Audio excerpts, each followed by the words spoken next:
Already നിങ്ങൾ ബാക്കി പ്രിപ്പറേഷനിലേക്കൊക്കെ കടന്നിട്ടുണ്ടാകും. കാരണം ഇനി വരുന്ന ക്വസ്റ്റ്യൻസും പേപ്പേഴ്സും ആൻസേഴ്സും ഒക്കെ നിങ്ങൾക്ക് നോക്കി ചെയ്ത് സിസ്റ്റമാറ്റിക് ആയിട്ട് പ്ലാൻ ചെയ്ത് ചെയ്യേണ്ട ഒരു സമയമാണ് ഇനിയിപ്പോ. അപ്പൊ അതിന് നിങ്ങൾ ഓൾറെഡി പ്രിപ്പയർ ചെയ്യണം. അപ്പൊ അതിന് വേണ്ടിയിട്ട് ജസ്റ്റ് എങ്ങനെ പ്രിപ്പയർ ചെയ്യാം, എന്തൊക്കെ ഏരിയ ഫോക്കസ് ചെയ്ത് പഠിക്കണം, അപ്പൊ അങ്ങനെയുള്ള കാര്യങ്ങൾ നമ്മൾ ജസ്റ്റ് ഒരു ഓവറോൾ ഒരു ഐഡിയ നിങ്ങൾക്ക് ഉണ്ടാവാൻ വേണ്ടിയിട്ടുള്ള ഒരു ചെറിയ ഒരു ഓറിയന്റേഷൻ സെഷൻ ആണ്. നമ്മളിവിടെ നിങ്ങൾക്കറിയാം UGC നെറ്റ് എഡ്യൂക്കേഷന്റെ ടോട്ടലി ജനറലി നമ്മൾ പറയുകയാണെങ്കിൽ 150 ചോദ്യം ഓൾറെഡി പേപ്പർ 1 പേപ്പർ 2 നിങ്ങൾ ഓൾറെഡി എല്ലാം കേട്ട് ഇതൊക്കെ കേട്ട് പഴകിയ കാര്യങ്ങളാണ്. പക്ഷെ എപ്പോഴും നമ്മൾ പറയുന്നത് എന്താന്ന് വെച്ചാൽ നമുക്കൊരു ഒരു ഐഡിയ ഉണ്ടാവണം. Good evening Rajesh, good evening. Just നമ്മൾ സ്റ്റാർട്ട് ചെയ്തു അങ്ങ്. എനിവേ, അപ്പോ ഒരു ഐഡിയ ഉണ്ടാവണം എന്താണ് നമ്മൾ ചെയ്യാൻ പോകുന്ന സംഭവം, അല്ലെങ്കിൽ നമ്മൾ എന്താണ് പ്രിപ്പയർ ചെയ്യാൻ പോകുന്നത്. അതിനു മുമ്പ് നമുക്ക് പരീക്ഷ എങ്ങനെ ആയിരിക്കും, പരീക്ഷ OMR ആണ്. OMR in the sense computer based exam ആണ്. ബാക്കി കാര്യങ്ങളെല്ലാം നിങ്ങൾക്ക് അറിയാം അല്ലെ. 150 ചോദ്യങ്ങൾ, അതില് പേപ്പർ 1 പേപ്പർ 2 അല്ലെ. പേപ്പർ 1 എന്ന് പറയുമ്പോഴത്തേക്കും 10 യൂണിറ്റ് നിങ്ങൾ ഓൾറെഡി ഡിസ്കസ് ചെയ്ത് നമ്മൾ നേരത്തെ നോക്കിയിട്ടുള്ള 10 യൂണിറ്റുകളുണ്ട് പേപ്പർ 1-ൽ. കൂടാതെ പേപ്പർ 2-ലും അതേപോലെ തന്നെ 10 യൂണിറ്റുകളുണ്ട് പേപ്പർ 2-ലും. പേപ്പർ 2-ലെ 10 യൂണിറ്റുകൾ എന്ന് പറഞ്ഞാൽ സ്പെസിഫിക്കലി നിങ്ങൾ BEd-നും MEd-നും പഠിച്ച കാര്യങ്ങൾ തന്നെയാണ്. പക്ഷേ അതിന്റെ കുറച്ചും കൂടി അഡ്വാൻസ്ഡ് ലെവലില്, അല്ലെങ്കിൽ കുറച്ചൊരു കുറച്ചും കൂടി ഒരു എന്താണ് നമ്മൾ പഠിക്കാൻ കുറച്ചും കൂടി ഒരു കോംപ്ലിക്കേറ്റഡ് എന്ന് പറയുന്നതിലുപരി കുറച്ചും കൂടി ഇലാബറേറ്റ് ആയിട്ട് ഉള്ള ഡിസ്കഷൻസ് ആണ് പേപ്പർ 2-ല് വരുന്നത്. BEd ബേസ് ആക്കി വെച്ചുകൊണ്ട് MEd പഠിച്ച കുട്ടികൾക്ക് നന്നായിട്ട്, അത്യാവശ്യം MEd-ന് നന്നായിട്ട് സൈക്കോളജി, പിന്നെ അതുപോലെ തന്നെ ഫിലോസഫി, പിന്നെ എഡ്യൂക്കേഷണൽ റിസർച്ച്, ടെക്നോളജി, ഇവയൊക്കെ പഠിച്ചവർക്ക് ഒരുമാതിരിപ്പെട്ട ക്വസ്റ്റ്യൻസ് എല്ലാം നമുക്ക് ക്രാക്ക് ചെയ്യാവുന്നേ ഉള്ളൂ. ഓക്കെ, ഇനി അടുത്തൊരു സംഭവം എന്താന്ന് വെച്ച് കഴിഞ്ഞാല്, ഇതിൽ സ്പെസിഫിക്കലി പറയാൻ നെഗറ്റീവ് മാർക്കിംഗ് ഇല്ല, ശരിയല്ലേ? നമുക്ക് നെഗറ്റീവ് മാർക്കിംഗ് എന്ന് പറയുന്ന ഒരു സംഭവം അവിടെ വരുന്നില്ല. നെഗറ്റീവ് മാർക്കിംഗ് വരാത്തത് കൊണ്ട് തന്നെ നമുക്ക് പഠിച്ചു പോകുന്നതിനോട് എളുപ്പമായിരിക്കും. ഓക്കെ, കാരണം നമുക്ക് പഠിച്ച കാര്യങ്ങൾ മാത്രം നിങ്ങൾ അവിടെ ഇംപ്ലിമെന്റ് ചെയ്ത് കൊടുത്താൽ മതി. ഒരു സെക്കൻഡ്, ഞാൻ എന്റെ സ്ലൈഡ് ഒന്ന് ഷെയർ ചെയ്തോട്ടെ.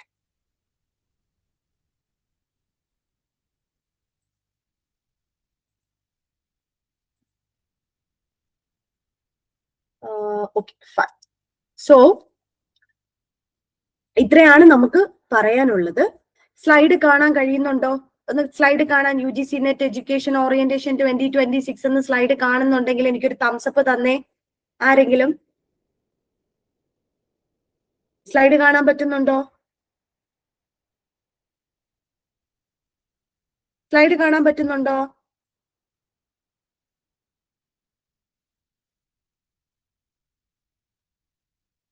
ഓക്കെ, സോ ഫസ്റ്റ് നമുക്ക് പഠിച്ചു തുടങ്ങുമ്പോൾ തന്നെ നമുക്ക് സിലബസ് ഒന്ന് നോക്കി പോണം അല്ലേ? സിലബസ് നോക്കി പോകുക എന്ന് പറഞ്ഞാൽ ഒരു കാര്യം നമ്മൾ ചെയ്യുന്ന സമയത്ത് നമ്മൾ എപ്പോഴും പറയും, നമ്മൾ അതിന്റെ സിലബസ് ഒന്ന് അറിഞ്ഞ് സിലബസിൽ നിന്ന് ഒരുപാട് ചോദ്യങ്ങൾ നമുക്ക് വരും. നിങ്ങൾക്കറിയാം, ഇതിനു മുമ്പ് നെറ്റ് എക്സാം എഴുതിയവർക്ക് അറിയാം, മറ്റേ എന്താണ് secondary education commission, Kothari commission, ഇവയുടെയൊക്കെ ഡേറ്റ് വെച്ചിട്ട്, അതായത് ക്രോണോളജിക്കൽ ഓർഡറിൽ അറേഞ്ച് ചെയ്ത് എഴുത് എന്ന് പറഞ്ഞിട്ട് ഒരു ചോദ്യം ഉണ്ടായിരുന്നു. ശരിക്കും അത് ഈ നെറ്റിന്റെ സിലബസ് മാത്രം നോക്കിയാല് നിങ്ങൾക്ക് കിട്ടാവുന്നതേ ഉള്ളൂ. അതുകൊണ്ട് ആദ്യം നിങ്ങൾ സിലബസ് നന്നായി മനസ്സിലാക്കുക. ഞാൻ എപ്പോഴും പറയുന്ന ഒരു കാര്യമുണ്ട്, നമ്മൾ ഞാൻ ഏത് ക്ലാസ്സിൽ ആർക്ക് ക്ലാസ് എടുത്താലും ഞാൻ പറയുന്ന ഒരു കാര്യമാണ്, നിങ്ങൾക്കൊരു സ്ട്രോങ് ഏരിയ ഉണ്ടായിരിക്കും. വെദർ ഇറ്റ് ഈസ് ഫിലോസഫി ആയിരിക്കും ചിലരുടെ സ്ട്രോങ് ഏരിയ, അല്ലെങ്കിൽ ചിലർക്ക് എഡ്യൂക്കേഷണൽ റിസർച്ചും ആയിരിക്കും സ്ട്രോങ് ഏരിയ വരിക, ചിലർക്ക് സൈക്കോളജി ഏരിയ ആയിരിക്കും സ്ട്രോങ് ഏരിയ വരിക, അല്ലെങ്കിൽ ചിലർക്ക് എന്ന് പറയുന്നത് ടെക്നോളജി ആയിരിക്കും. നിങ്ങളുടെ സ്ട്രോങ് ഏരിയയിൽ നിന്ന് ഒരു ചോദ്യം പോലും വിട്ടുപോകരുത്.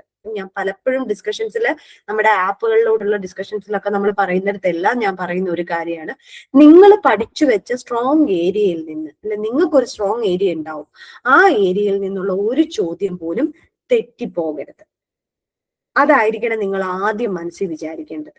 ഓക്കെ, ദെൻ നമുക്ക് ജസ്റ്റ് ഒന്ന് ഓവറോള് നമുക്ക് ക്വസ്റ്റ്യൻസ്, അതായത് സിലബസ് ഒന്ന് നോക്കി പോകാം. സിലബസ് നോക്കിയിട്ട് നമുക്ക് നേരെ കുറച്ച് സെലക്ടഡ് ക്വസ്റ്റ്യൻസ് ഡിസ്കസ് ചെയ്യാം. ഓക്കെ, സോ സിലബസ് ഞാൻ പറഞ്ഞു 10 യൂണിറ്റ് ആണുള്ളത്. 10 യൂണിറ്റ് എന്ന് പറഞ്ഞു കഴിഞ്ഞാൽ എംഎഡിന് പഠിക്കുന്ന ആ ഏരിയകൾ ചിന്തിച്ചുള്ള 10 ഏരിയകൾ തന്നെയാണ് ഇവിടെ ഉൾപ്പെടുത്തിയിരിക്കുന്നത്. First educational studies. Educational studies എന്ന് പറഞ്ഞാൽ മോർ ഇൻടു ഫിലോസഫി റിലേറ്റഡ് ആയിട്ടാണ് കൂടുതൽ വരുന്നത്. ഫിലോസഫിയും പിന്നെ അതുപോലെ തന്നെ സോഷ്യോളജി റിലേറ്റഡ് ആയിട്ടുള്ള ഏരിയയാണ് ഇവിടെ ഡിസ്കസ് ചെയ്ത് പോകുന്നത്. Contributions of Indian schools of ഫിലോസഫിയും പിന്നെ വെസ്റ്റേൺ സ്കൂൾസ് ഓഫ് ഫിലോസഫിയും, ഇതാണ് മേജർ ആയിട്ട് അവിടെ ഡിസ്കസ് ചെയ്തു പോകുന്നത്. Indian schools of philosophy, then western schools of philosophy, ഇവയാണ് അവിടെ മേജർ ആയിട്ട് വരുന്നത്. ദെൻ അടുത്തൊരു 3rd യൂണിറ്റ്, അത് ആ ഓരോ യൂണിറ്റിലും 4 പിരിവായിട്ടാണ്, ABCD എന്ന് പറഞ്ഞ 4 ഡിഫറെന്റ് സബ് യൂണിറ്റ്സ് ആയിട്ട് തിരിച്ചിട്ടുണ്ട്. ഫസ്റ്റ് 2 യൂണിറ്റ്സ് പറയുന്നത് എന്താണ്, സ്കൂൾസ് ഫിലോസഫിയെ പറ്റിയിട്ടാണെങ്കിൽ, ഇന്ത്യൻ സ്കൂൾസും വെസ്റ്റേൺ സ്കൂൾസും ആണെങ്കിൽ, നെക്സ്റ്റ് അടുത്ത യൂണിറ്റ് പറയുന്നത് എന്ന് പറഞ്ഞാൽ സോഷ്യോളജിയാണ്. സോഷ്യോളജി, ഡിഫറെന്റ് സോഷ്യൽ മൂവ്മെന്റ്സ്, ഇവയെ പറ്റിയിട്ടൊക്കെയാണ് അവിടെ ഡിസ്കസ് ചെയ്യുന്നത്. ഇനിയും അടുത്തത് ലാസ്റ്റ് യൂണിറ്റും അതും സോഷ്യലൈസേഷൻ, സോഷ്യോളജി സോഷ്യലൈസേഷനും പിന്നെ എഡ്യൂക്കേഷണൽ തിങ്കേഴ്സ്, മേജറായിട്ട് ഇന്ത്യൻ തിങ്കേഴ്സ് ആണ് വരുന്നത്. സ്വാമി വിവേകാനന്ദ, രവീന്ദ്രനാഥ് ടാഗോർ, മഹാത്മാഗാന്ധി, അരബിന്ദോ, ജിത്തു കൃഷ്ണമൂർത്തി.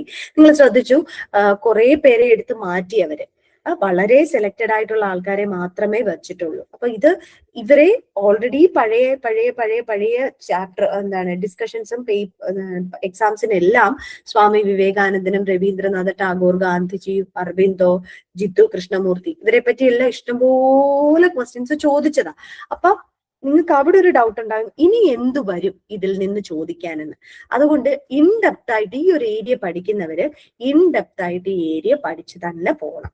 പിന്നെ അടുത്തത് വെസ്റ്റേൺ തിങ്കേഴ്സ്, പൗലോ ഫ്രയർ, പിന്നെ വിൽസൺ വോൾസൺക്രാഫ്റ്റ്, പിന്നെ നെൽ നോഡിങ്സ്, ദെൻ സാവിത്രിഭായ് ഫുലെ.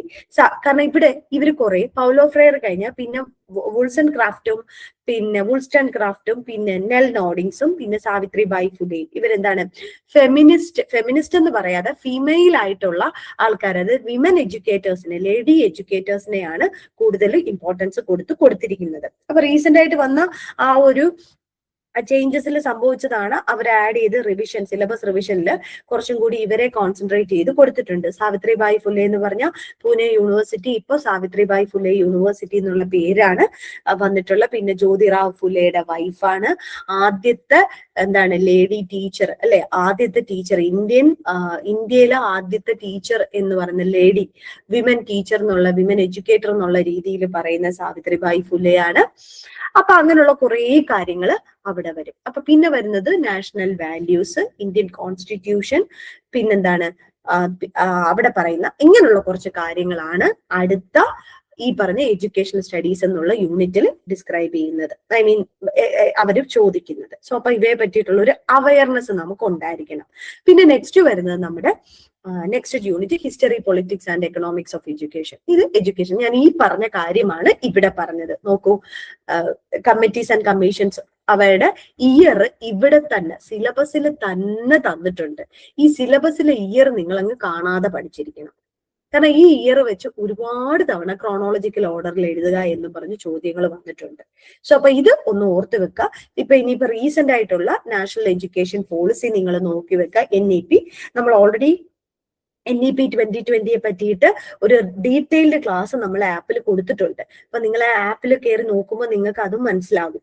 ഡീറ്റെയിൽഡ് ആയിട്ടുള്ള സിലബസ് അതിൽ കൊടുത്തിട്ടുണ്ട്. NEP 2020 പറ്റിയിട്ട് ഒരുപാട് ചോദ്യങ്ങൾ ഇനിയുള്ള UGC നെറ്റ് എഡ്യൂക്കേഷന് വരാൻ ചാൻസ് ഉള്ളതാണ്. പിന്നെ റീസെന്റ് വന്ന NCF 2023 NCF പുതുക്കിയിട്ടുണ്ട്. സോ NCFന്റെ ലേറ്റസ്റ്റ് ആയിട്ട് വരുന്നത്, അപ്പൊ അതിനെ പറ്റിയിട്ടൊക്കെയുള്ള ഒരു അവയർനെസ്സും ഒക്കെ നിങ്ങൾക്ക് ഉണ്ടായിരിക്കണം. ഓക്കെ, ദെൻ നെക്സ്റ്റ് വരുന്നത് നമ്മൾ പറഞ്ഞു ഹിസ്റ്ററി കഴിഞ്ഞു, പിന്നെ policies and education, linkage between education policy and national development, പിന്നെ ഡിറ്റർമിനൻസ് ഓഫ് എഡ്യൂക്കേഷൻ പോളിസി, അങ്ങനെയുള്ള കുറച്ചും കൂടി ഒരു സീരിയസ് ഇൻറ്റു പോളിസി മേക്കിംഗ് ലെവലിലേക്കുള്ള ഒരു രീതിയിലുള്ള ക്വസ്റ്റ്യൻസ്, ഐ മീൻ ആ ഒരു ഡിസ്കഷൻ ചാപ്റ്റർ ആണ് ഈ പറയുന്ന സബ് യൂണിറ്റ് ബി വരുന്നത് ഇതിന്റെ. Then next comes economics of education concept, cost benefit analysis, west cost effect analysis, effective analysis, പിന്നെ ഹ്യൂമൻ ക്യാപിറ്റൽ തിയറി, പിന്നെ സിഗ്നലിംഗ് തിയറി, ഇതെല്ലാം budgeting, micro level, macro level finance, that means which is related to economics of education. Economics of എഡ്യൂക്കേഷനെ relate ചെയ്ത് വരുന്ന കുറേയേറെ കാര്യങ്ങളാണ് അവിടെ പറയുന്നത്. സോ അപ്പൊ അതും നമ്മൾ ഓവറോൾ, പിന്നെ relationship between politics and education നമ്മൾ പറഞ്ഞല്ലോ. അപ്പൊ അങ്ങനെയുള്ള കുറച്ച് കാര്യങ്ങൾ, behaviourism theory, system, rational choice theory, theory of rational choice, അങ്ങനെയുള്ള കുറേ ഏരിയകൾ അവിടെ കടന്നു പോകും. Then next comes psychology paper. Okay, unit 3 ആണ് സൈക്കോളജി. സൈക്കോളജിക്ക് അവരിട്ടിരിക്കുന്ന പേര് ലേണർ ആൻഡ് ലേണിംഗ് പ്രോസസ് എന്നാണ് ഇട്ടേക്കുന്നത്.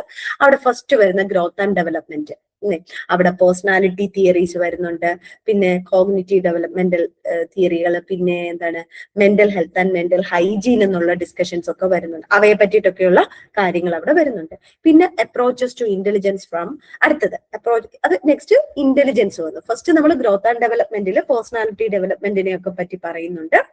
ദെൻ നെക്സ്റ്റ് വരുന്ന യൂണിറ്റ് പറഞ്ഞത് ഇന്റലിജൻസിന്റെ, ഓക്കെ, ഡിഫറെന്റ് ഇന്റലിജൻസ്, ഗാർഡനർ ആയാലും, പിന്നെ എന്താണ് ഇമോഷണൽ ഇന്റലിജൻസ്. ഇപ്പൊ ഒരുപാട് ഡിസ്കഷൻസിൽ വന്നുകൊണ്ടിരിക്കുന്നതാണ് ഇമോഷണൽ ഇന്റലിജൻസ്.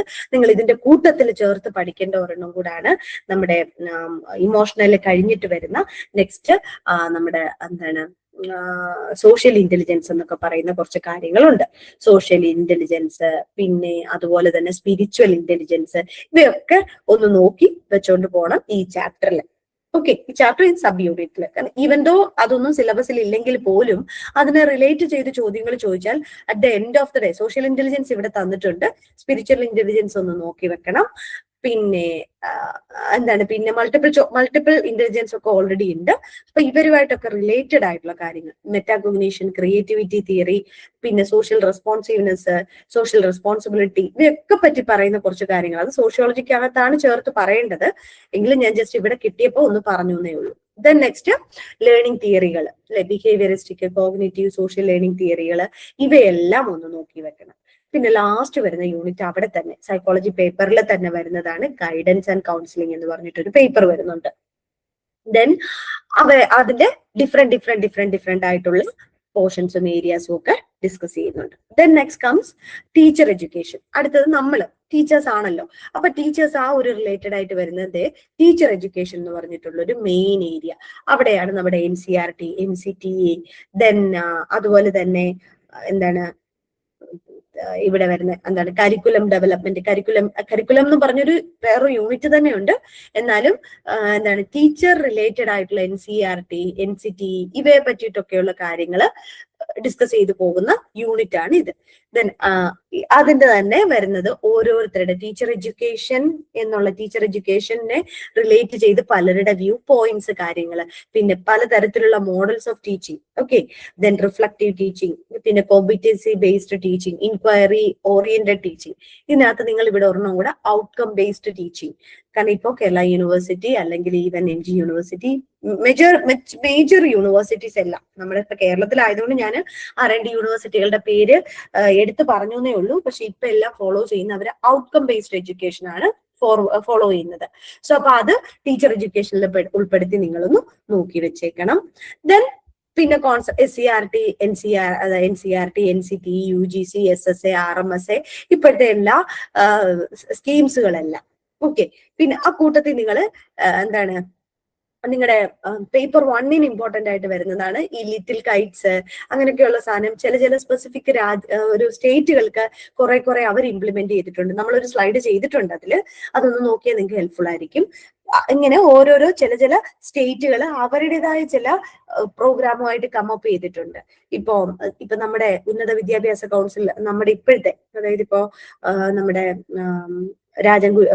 ഇപ്പൊ അച്യുത് ശങ്കർ സാറ് വന്നിട്ടുള്ള അവര് ഡിസ്കസ് ചെയ്യുന്നത് സയന്റിഫിക് ടെമ്പർ ഓക്കെ, അതായത് ഇവരെ നമ്മുടെ ഉന്നത വിദ്യാഭ്യാസ മേഖല അവരെ സയന്റിഫിക് ടെമ്പർ പ്രൊമോട്ട് ചെയ്യാൻ വേണ്ടിയിട്ട്, ടെമ്പർ ആ ഒരു ഹയർ എഡ്യൂക്കേഷൻ സെന്റേഴ്സ് എല്ലാം അങ്ങനെയാക്കി മാറ്റാൻ എന്നുള്ള രീതിയിലൊക്കെ കുറെ കാര്യങ്ങളൊക്കെ പറയുന്നുണ്ട്. അപ്പൊ അതൊക്കെയുള്ള ലേറ്റസ്റ്റ് ആയിട്ടുള്ള കാര്യങ്ങളൊക്കെ ഒന്ന് ഓവറോൾ ഒന്ന് വായിച്ചു വെച്ചേക്കണം. ഓക്കെ, പിന്നെ അടുത്തത് വരുന്ന ICT ഇന്റഗ്രേഷൻ ആണ് അവിടെ അടുത്തത് വരുന്നത്. പിന്നെ അടുത്തത് ഞാൻ പറഞ്ഞത് കരിക്കുലം വളരെ ഇമ്പോർട്ടന്റ് ആയിട്ടുള്ള ഒരു യൂണിറ്റ് ആണ്. കാരണം നമ്മൾ പ്രതീക്ഷിക്കാത്ത ഒരുപാട് ചോദ്യം കരിക്കുലത്തിൽ നിന്ന് വരും.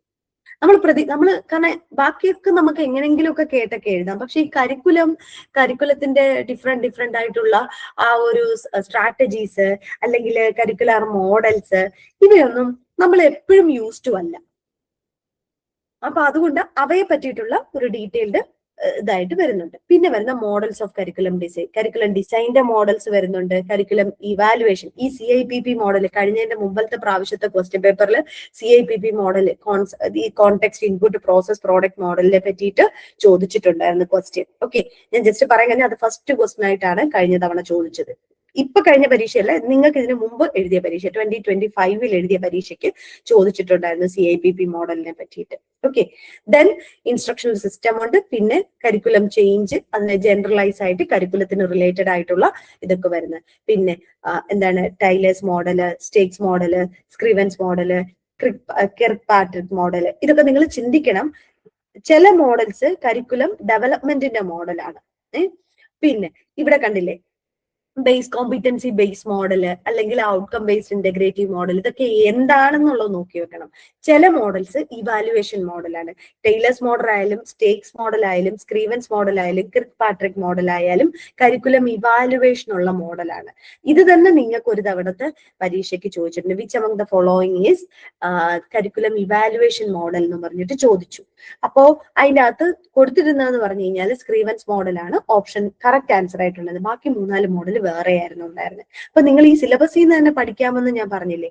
സിലബസ് വൃത്തിയായിട്ട് ആദ്യം ഒന്ന് നോക്കിയിട്ട് പഠിച്ചെടുത്താൽ കിട്ടാവുന്നതേ ഉള്ളൂ. ദെൻ അടുത്തത് research in education, vast area ആണ്. പക്ഷേ നോട്ട് സിസ്റ്റമാറ്റിക് ആയിട്ട് പ്രിപ്പയർ ചെയ്ത് വെച്ച് പഠിച്ചോ ഇത്രത്തോളം എളുപ്പമുള്ള ഒരു ഏരിയ വേറെ ഇല്ല. സിസ്റ്റമാറ്റിക് ആയിട്ട് നോട്ട് പ്രിപ്പയർ ചെയ്ത് പഠിക്കോ, നിങ്ങൾക്ക് റിസർച്ച് ഇൻ എഡ്യൂക്കേഷൻ എന്നുള്ള ഏരിയ എന്നുള്ള എല്ലാ ചോദ്യങ്ങളും ആൻസർ ചെയ്യാൻ പറ്റും. അത് കഴിഞ്ഞാൽ അത് അങ്ങനെയാണ്.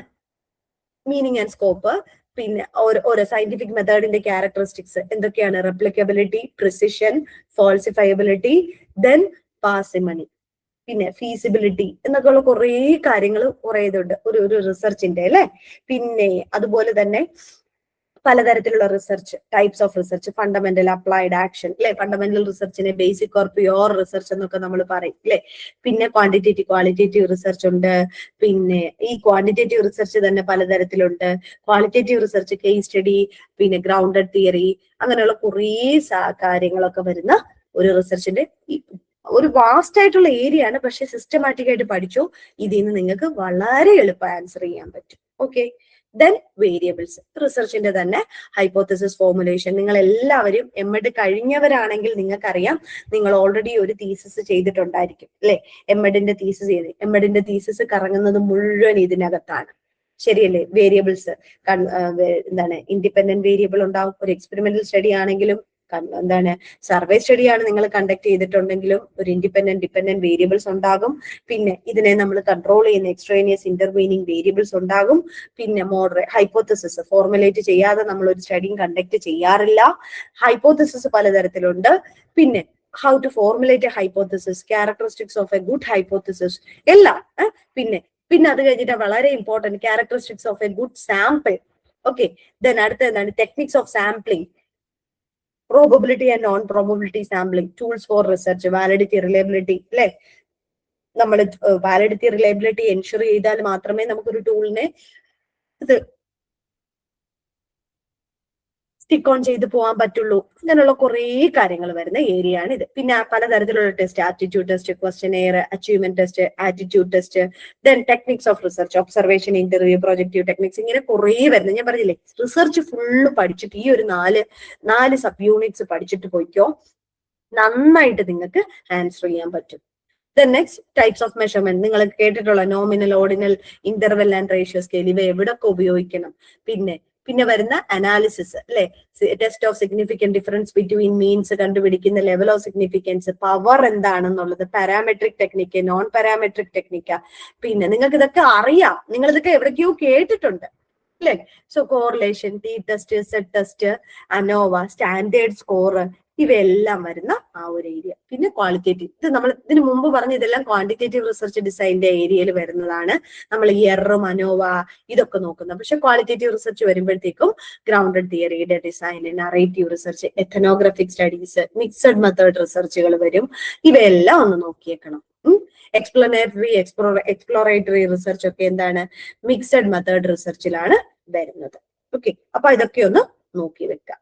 ദെൻ നെക്സ്റ്റ് കംസ് എന്താണ്, പെഡഗോഗി, ആൻഡ്രഗോഗി ആൻഡ് അസസ്മെന്റ്. പിന്നെ ഒരു സാധനം കൂടെ ഉണ്ട്, എന്താണ്, ഹ്യൂട്ടഗോഗി എന്ന് പറഞ്ഞിട്ട് കേട്ടിട്ടുണ്ടോ? പെഡഗോജി ഉണ്ട്, ആൻഡ്രഗോഗി ഉണ്ട്, ദെൻ ഹ്യൂട്ടഗോജി ഉണ്ട്. അപ്പൊ ഈ ഹ്യൂട്ടഗോജി എന്താന്നൊക്കെ ഉള്ളത് ഒന്ന് നോക്കിയാണ്. ഹ്യൂട്ടഗോജി ആരാണ്, അതിൻ്റെ അകത്ത് എങ്ങനെയാണ് വരുന്നത് എന്നൊക്കെ ഉള്ളതൊക്കെ ഒന്ന് നോക്കി വെക്കണം. ഓക്കെ, സോ അതവിടെ. പിന്നെ പെഡഗോജിക്കൽ അനാലിസിസ്. പിന്നെ നിങ്ങൾക്ക് വളരെ ഇമ്പോർട്ടന്റ് ആയിട്ടുള്ള എന്താണ്, മോഡൽസ്, മെമ്മറി, ടീച്ചിങ് ആയിട്ട് വരുന്നത് മെമ്മറി ലെവല്, ഹെർബേഷ്യൻ മോഡൽ ഉണ്ട്. പിന്നെ അണ്ടർസ്റ്റാൻഡിങ് ലെവല് മോറിസ്, അത് വളരെ ഇമ്പോർട്ടന്റ് ആയിട്ടുള്ള ഒരു ഏരിയ ആണ് കേട്ടോ. പിന്നെ വരുന്നത്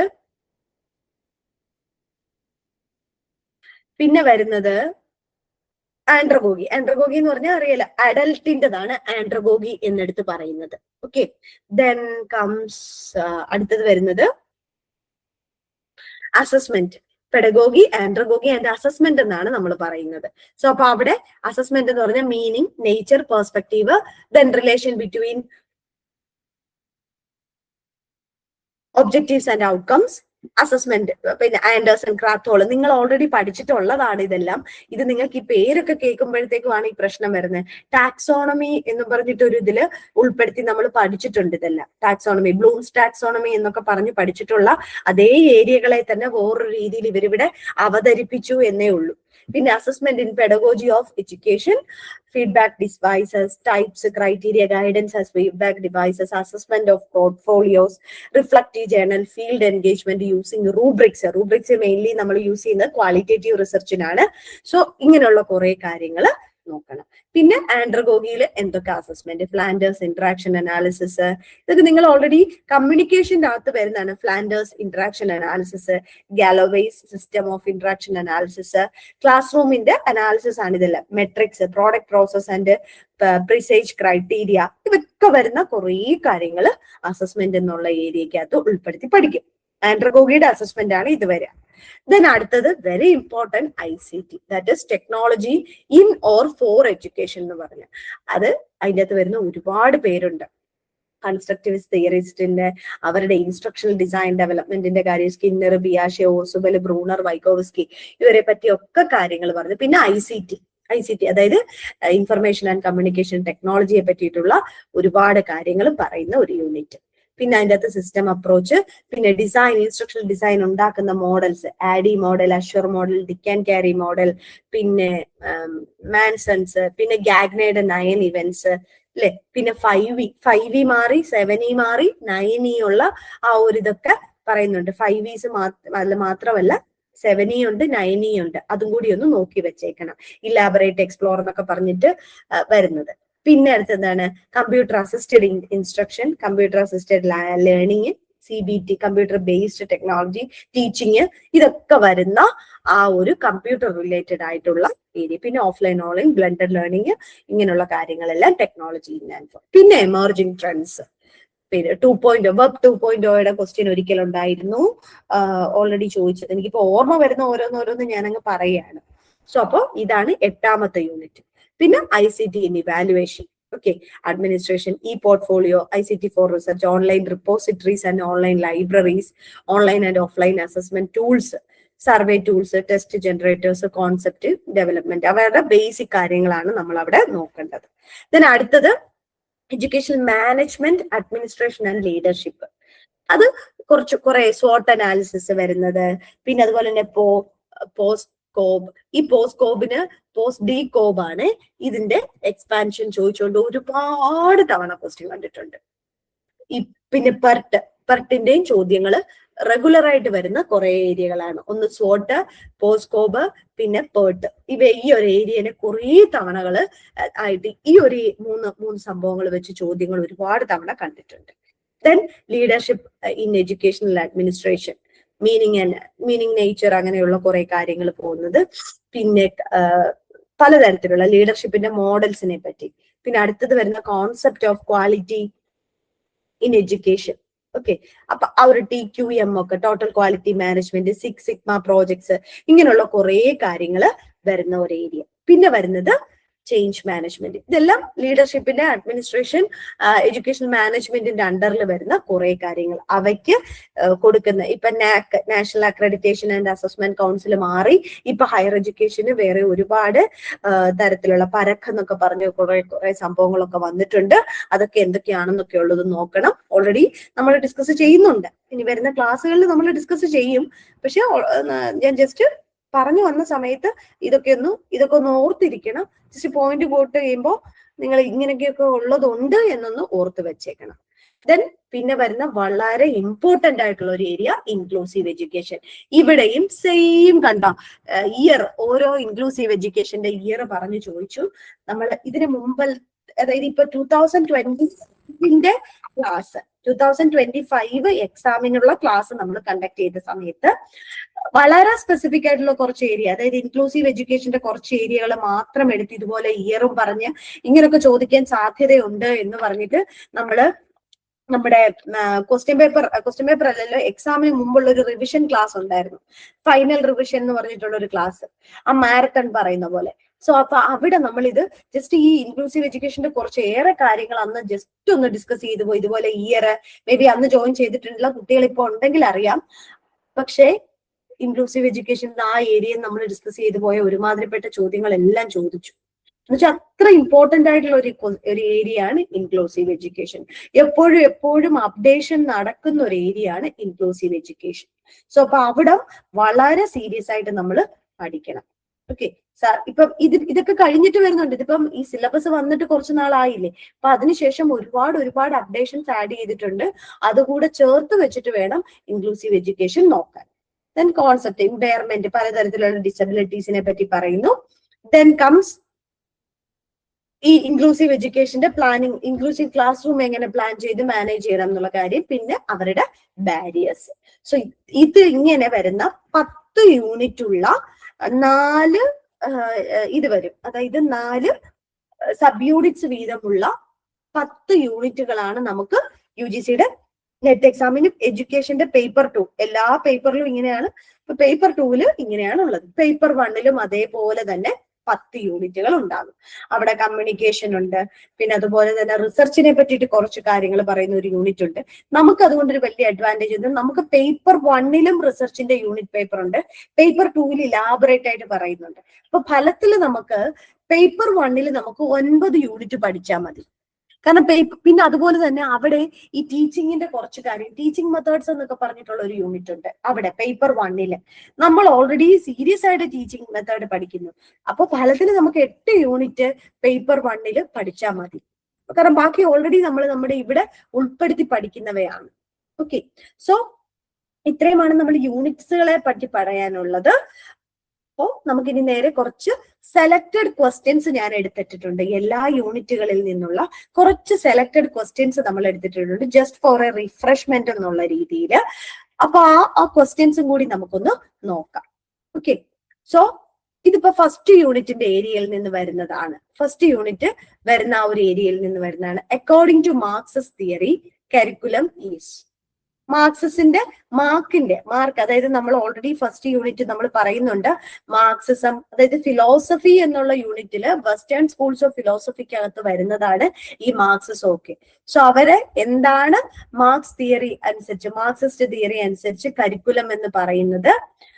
എന്താണ് എന്നുള്ളത്. A neutral pathway to individual spiritual growth, a political tool that reinforces capitalist ideology, a universal system free from socio-economic influence and it is independent of historical and material condition. നമുക്ക് പെട്ടെന്ന് നമ്മൾ answer എടുക്കുമ്പോൾ നമുക്ക് automatically നമുക്ക് അറിയാൻ പറ്റും it is an universal system free from socio economic influence. Then അടുത്തത്, one second,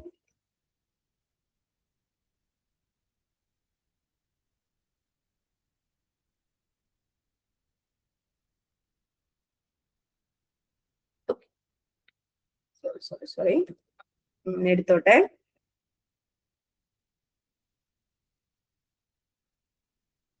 yes,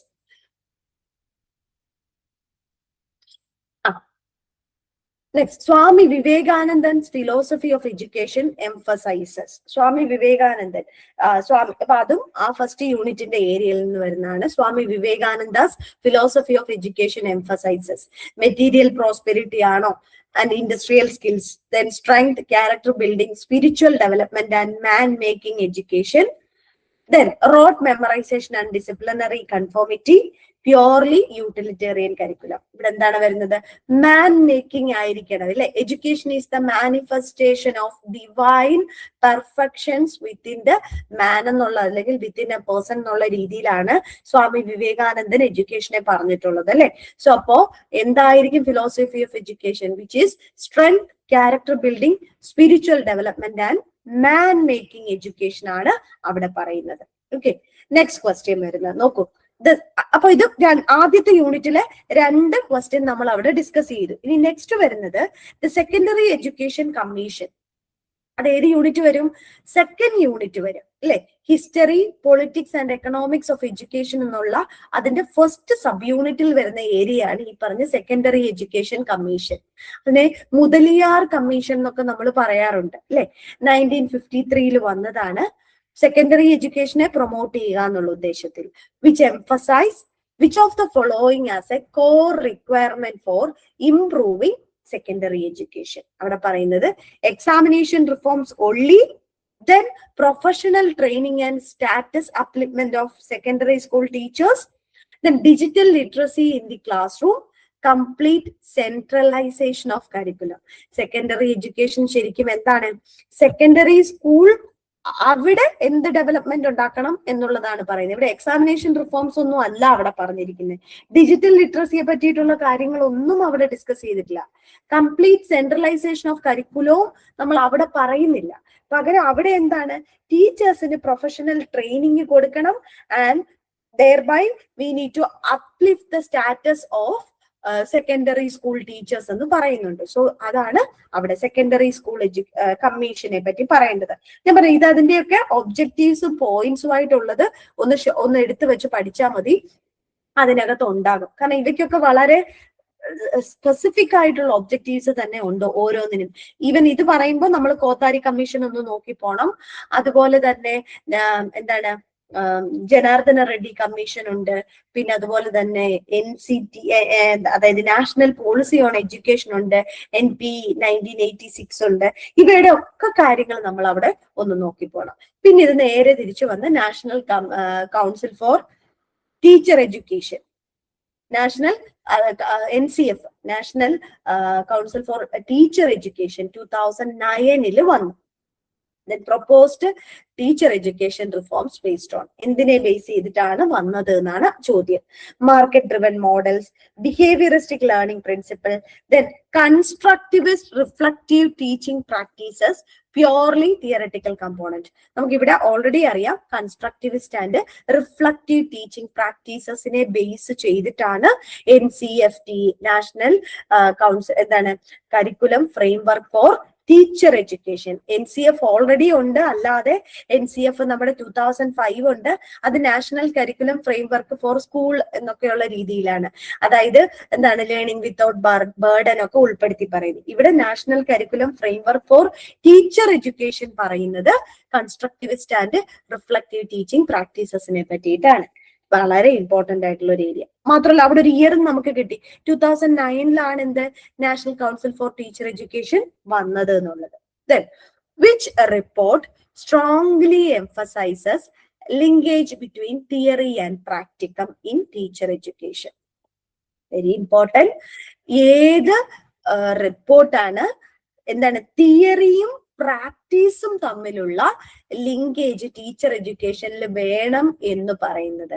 secondary education commission ആണോ, NCFT 2009 ആണോ, ദെൻ കോത്താരി കമ്മീഷൻ ആണോ, NKC നാഷണൽ നോളജ് കമ്മീഷൻ അവയാണോ 2007? നിങ്ങൾ ഈ ഇയർ ഒക്കെ ഒന്ന് നോക്കി വെച്ചേക്കണേ. NKCയുടെ ഇയർ സ്റ്റാർട്ടിങ് വന്നത് 2007 ആണ്. സോ അപ്പൊ ഇവിടെ നോക്കൂ, linkage between theory and practicum. അത് ആരായിരിക്കും നോർമലി പറഞ്ഞിട്ടുണ്ടാകുക? നമ്മളിപ്പോ തൊട്ട് മുമ്പ് ഡിസ്കസ് ചെയ്ത് NCFT national curriculum framework for teacher education അവരാണ്. കാരണം അവിടെ റിഫ്ലക്റ്റീവ് ടീച്ചിങ് പ്രാക്ടീസസ് അല്ലേ കൊടുക്കണം എന്നല്ലേ പറഞ്ഞേ. അപ്പൊ അവിടെ there should have linkage between theory and practice. So അതാണ് NCFTE 2009 വരുന്നത്. ഇനി അടുത്തത് നോക്കൂ. അടുത്തതും അതേ ചാപ്റ്ററിൽ നിന്ന് തന്നെ, major determinant of educational policy in developing country. Very important. എവിടെയും ചോദിച്ച ഒരൊറ്റ ആൻസർ നിങ്ങൾക്ക് അതിന് പറയാം. പോപ്പുലേഷൻ ആണ് ഒരു എഡ്യൂക്കേഷണൽ പോളിസീനെ ലിങ്ക് അല്ലെങ്കിൽ അതിന്റെ ഡിറ്റർമിനന്റ് ആയിട്ട് എപ്പോഴും പറയുന്നത് ആ രാജ്യത്തെ അല്ലെങ്കിൽ ആ ഒരു സ്ഥലത്തെ പോപ്പുലേഷനെ ബേസ് ചെയ്തിട്ടാണ്.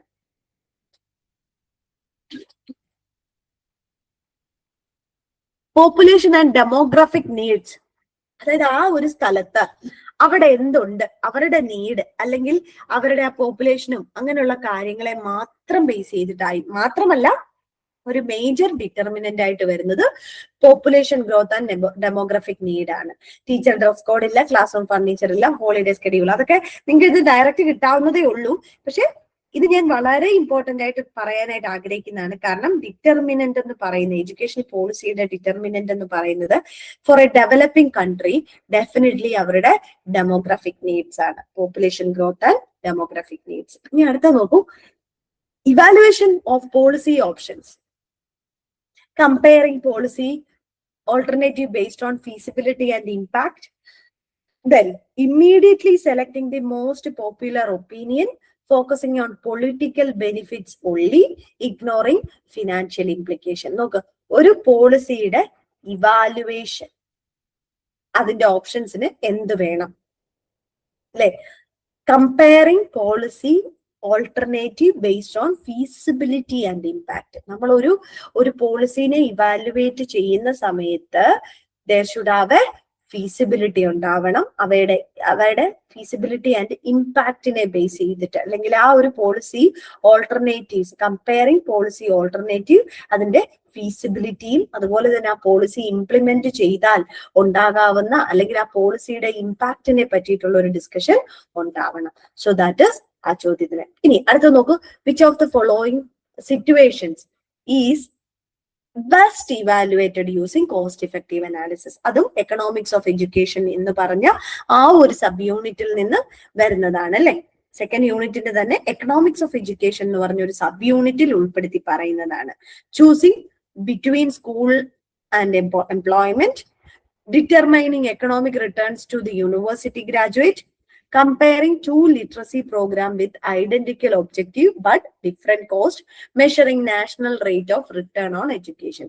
Cost effectiveness analysis. നമ്മൾ തന്നെ നോക്കൂലേ, നമ്മൾ കടയിൽ കയറി ഒരേ സ്ഥലത്ത് എന്ത് ചെയ്യും, രണ്ട് ഷർട്ട് എടുത്തെന്ന് വെച്ചോ, എന്നിട്ട് നമ്മൾ അത് നോക്കും, ഇതിന്റെ ക്വാളിറ്റി നോക്കും. ചിലപ്പോൾ ഭയങ്കര വിലയായിരിക്കും, എന്നാൽ എന്താണ് കോസ്റ്റ് ഭയങ്കരമായിരിക്കും. അപ്പൊ നമുക്ക് അതിന്റെ ക്വാളിറ്റിയും കൂടി നോക്കും അല്ലെ. അപ്പൊ നമ്മൾ ബെസ്റ്റ് ചെയ്യുന്നത് എങ്ങനെയാണ്? Cost effectiveness. സാധാരണക്കാരാണെങ്കിൽ എന്ത് ചെയ്യും, കോസ്റ്റ് ഇഫക്റ്റീവ് ആണ് താനും, അതുപോലെ തന്നെ എന്താണ് സെയിം നമ്മൾ ഉദ്ദേശിക്കുന്ന ഒബ്ജക്റ്റീവ് സാറ്റിസ്ഫൈ ചെയ്യണം. അതായത് നമുക്ക് എന്താണ് കുറച്ച് ക്വാളിറ്റി ഉള്ള നല്ലൊരു ഡ്രസ്സ് വേണം. ഇപ്പൊ നമ്മളൊരു കടയിൽ കയറി ഒരു ബ്രാൻഡഡ് ഐറ്റവും എടുക്കും, അല്ലാത്തൊരു നോർമൽ ഐറ്റവും ഇരിക്കുന്നു. അപ്പൊ നമ്മൾ നോക്കുമ്പോൾ ഡെഫിനറ്റ്ലി ബ്രാൻഡഡ് ഐറ്റത്തിന് പോകുമ്പോഴത്തേക്കും അവയ്ക്ക് എന്ത് ചെയ്യും, വില കൂടും അല്ലേ. പക്ഷേ നമുക്ക് അതേ ബ്രാൻഡഡ് ഐറ്റത്തിന്റെ അതേ ക്വാളിറ്റി ഓൾമോസ്റ്റ് സെയിം നമുക്ക് ഓഫർ ചെയ്യാൻ പറ്റില്ല, പക്ഷെ എന്നാലും ഐഡന്റിക്കൽ ആയിട്ട് കിട്ടുന്നത് അല്ലെ, സംവാട്ട് ഓക്കെ ആയിട്ട് കിട്ടുന്നതും നമുക്ക് എന്താണ് കോസ്റ്റ് നമുക്ക് ഓക്കെ, നമുക്ക് അഫോർഡബിൾ ആയിട്ടുള്ള കോസ്റ്റിൽ കിട്ടുന്നെങ്കിൽ നമ്മൾ ആ സംഭവം മറ്റേ സാധനം നമ്മൾ വാങ്ങിക്കും ഇല്ലേ. സോ അത് തന്നെയാണ് ഇവിടെ പറയുന്നത്. സോ ഇവിടെ കമ്പയറിങ്, ഇവിടെ cost effect analysis, effectiveness analysis എന്ന് എഡ്യൂക്കേഷൻ സെക്ടറിൽ ഉദ്ദേശിക്കുന്നത് എന്താണെന്ന് ചോദിച്ചാൽ comparing two literacy program with identical objectives but different cost. Then human capital theories, അടുത്തതും അവിടെ തന്നെ ഏതിൽ വരുന്നുണ്ട്, എക്കണോമിക്സ് ഓഫ് എഡ്യൂക്കേഷന്റെ ഏരിയയിലാണ്. Human capital theory argues that it has no effect on productivity. ഒരിക്കലും നമുക്ക് പറയാൻ പറ്റില്ല അല്ലെ. enhances the economic productivity and earning potential of individuals, serves only as a social rituals, then is unrelated to labor market outcome. നിങ്ങൾക്ക് ഇതിന് answer കിട്ടും. enhances the economic productivity and earning potential of individuals ആണ് വരുന്നത്. ഇനി ഒരു കാര്യം ഞാൻ പറഞ്ഞോട്ടെ, സാധാരണയായിട്ട് നമ്മൾ UGCയുടെ നെറ്റിന്റെ ആയാലും ഈവൻ PSCയുടെ എക്സാംസ് ഒക്കെ എഴുതുമ്പോഴായാലും നിങ്ങൾ ഓപ്ഷൻസിൽ നിന്ന് ഉത്തരം കണ്ടെത്താൻ ശ്രമിക്കണം. അതായത് തന്നിരിക്കുന്ന 4 ഓപ്ഷൻ ഉണ്ടല്ലോ, ഡെഫിനറ്റ്ലി ബാക്കി 3 ഓപ്ഷൻ തെറ്റായിരിക്കുമല്ലോ. പക്ഷെ നമ്മൾ എന്ത് ചെയ്യണം, ആ ഓപ്ഷൻ നോക്കിയിട്ട് നമുക്ക് ചിലതിന്റെ ആൻസർ നമുക്ക് കോറിലേറ്റ് ചെയ്തെടുക്കാനായിട്ട് പറ്റും.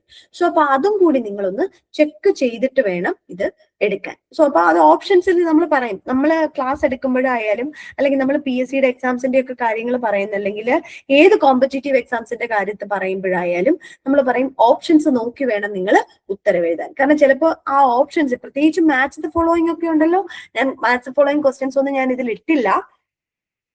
പക്ഷെ മാച്ച് ദ ഫോളോയിങ് ക്വസ്റ്റ്യൻസ് ഒക്കെ എന്ന് പറഞ്ഞു കഴിഞ്ഞാൽ നമുക്ക് ഭയങ്കര യൂസ്ഫുൾ ആണ്. കാരണം അത് ഓപ്ഷൻ നോക്കിക്കഴിഞ്ഞ് കഴിഞ്ഞാൽ നമുക്ക് ആൻസർ കിട്ടും.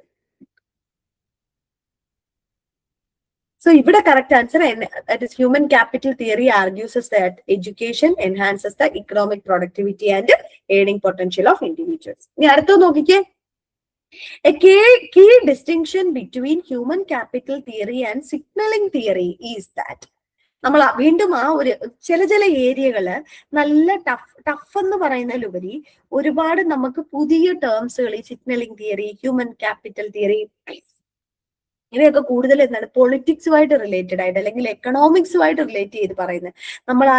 എല്ലാവരും ഒന്നും പൊളിറ്റിക്കൽ സയൻസ് ബാക്ക്ഗ്രൗണ്ട് ഉള്ളവരല്ല, അല്ലെങ്കിൽ നമ്മൾ എല്ലാവരും എക്കണോമിക് ബാക്ക്ഗ്രൗണ്ടിൽ നിന്നുള്ളവരല്ല.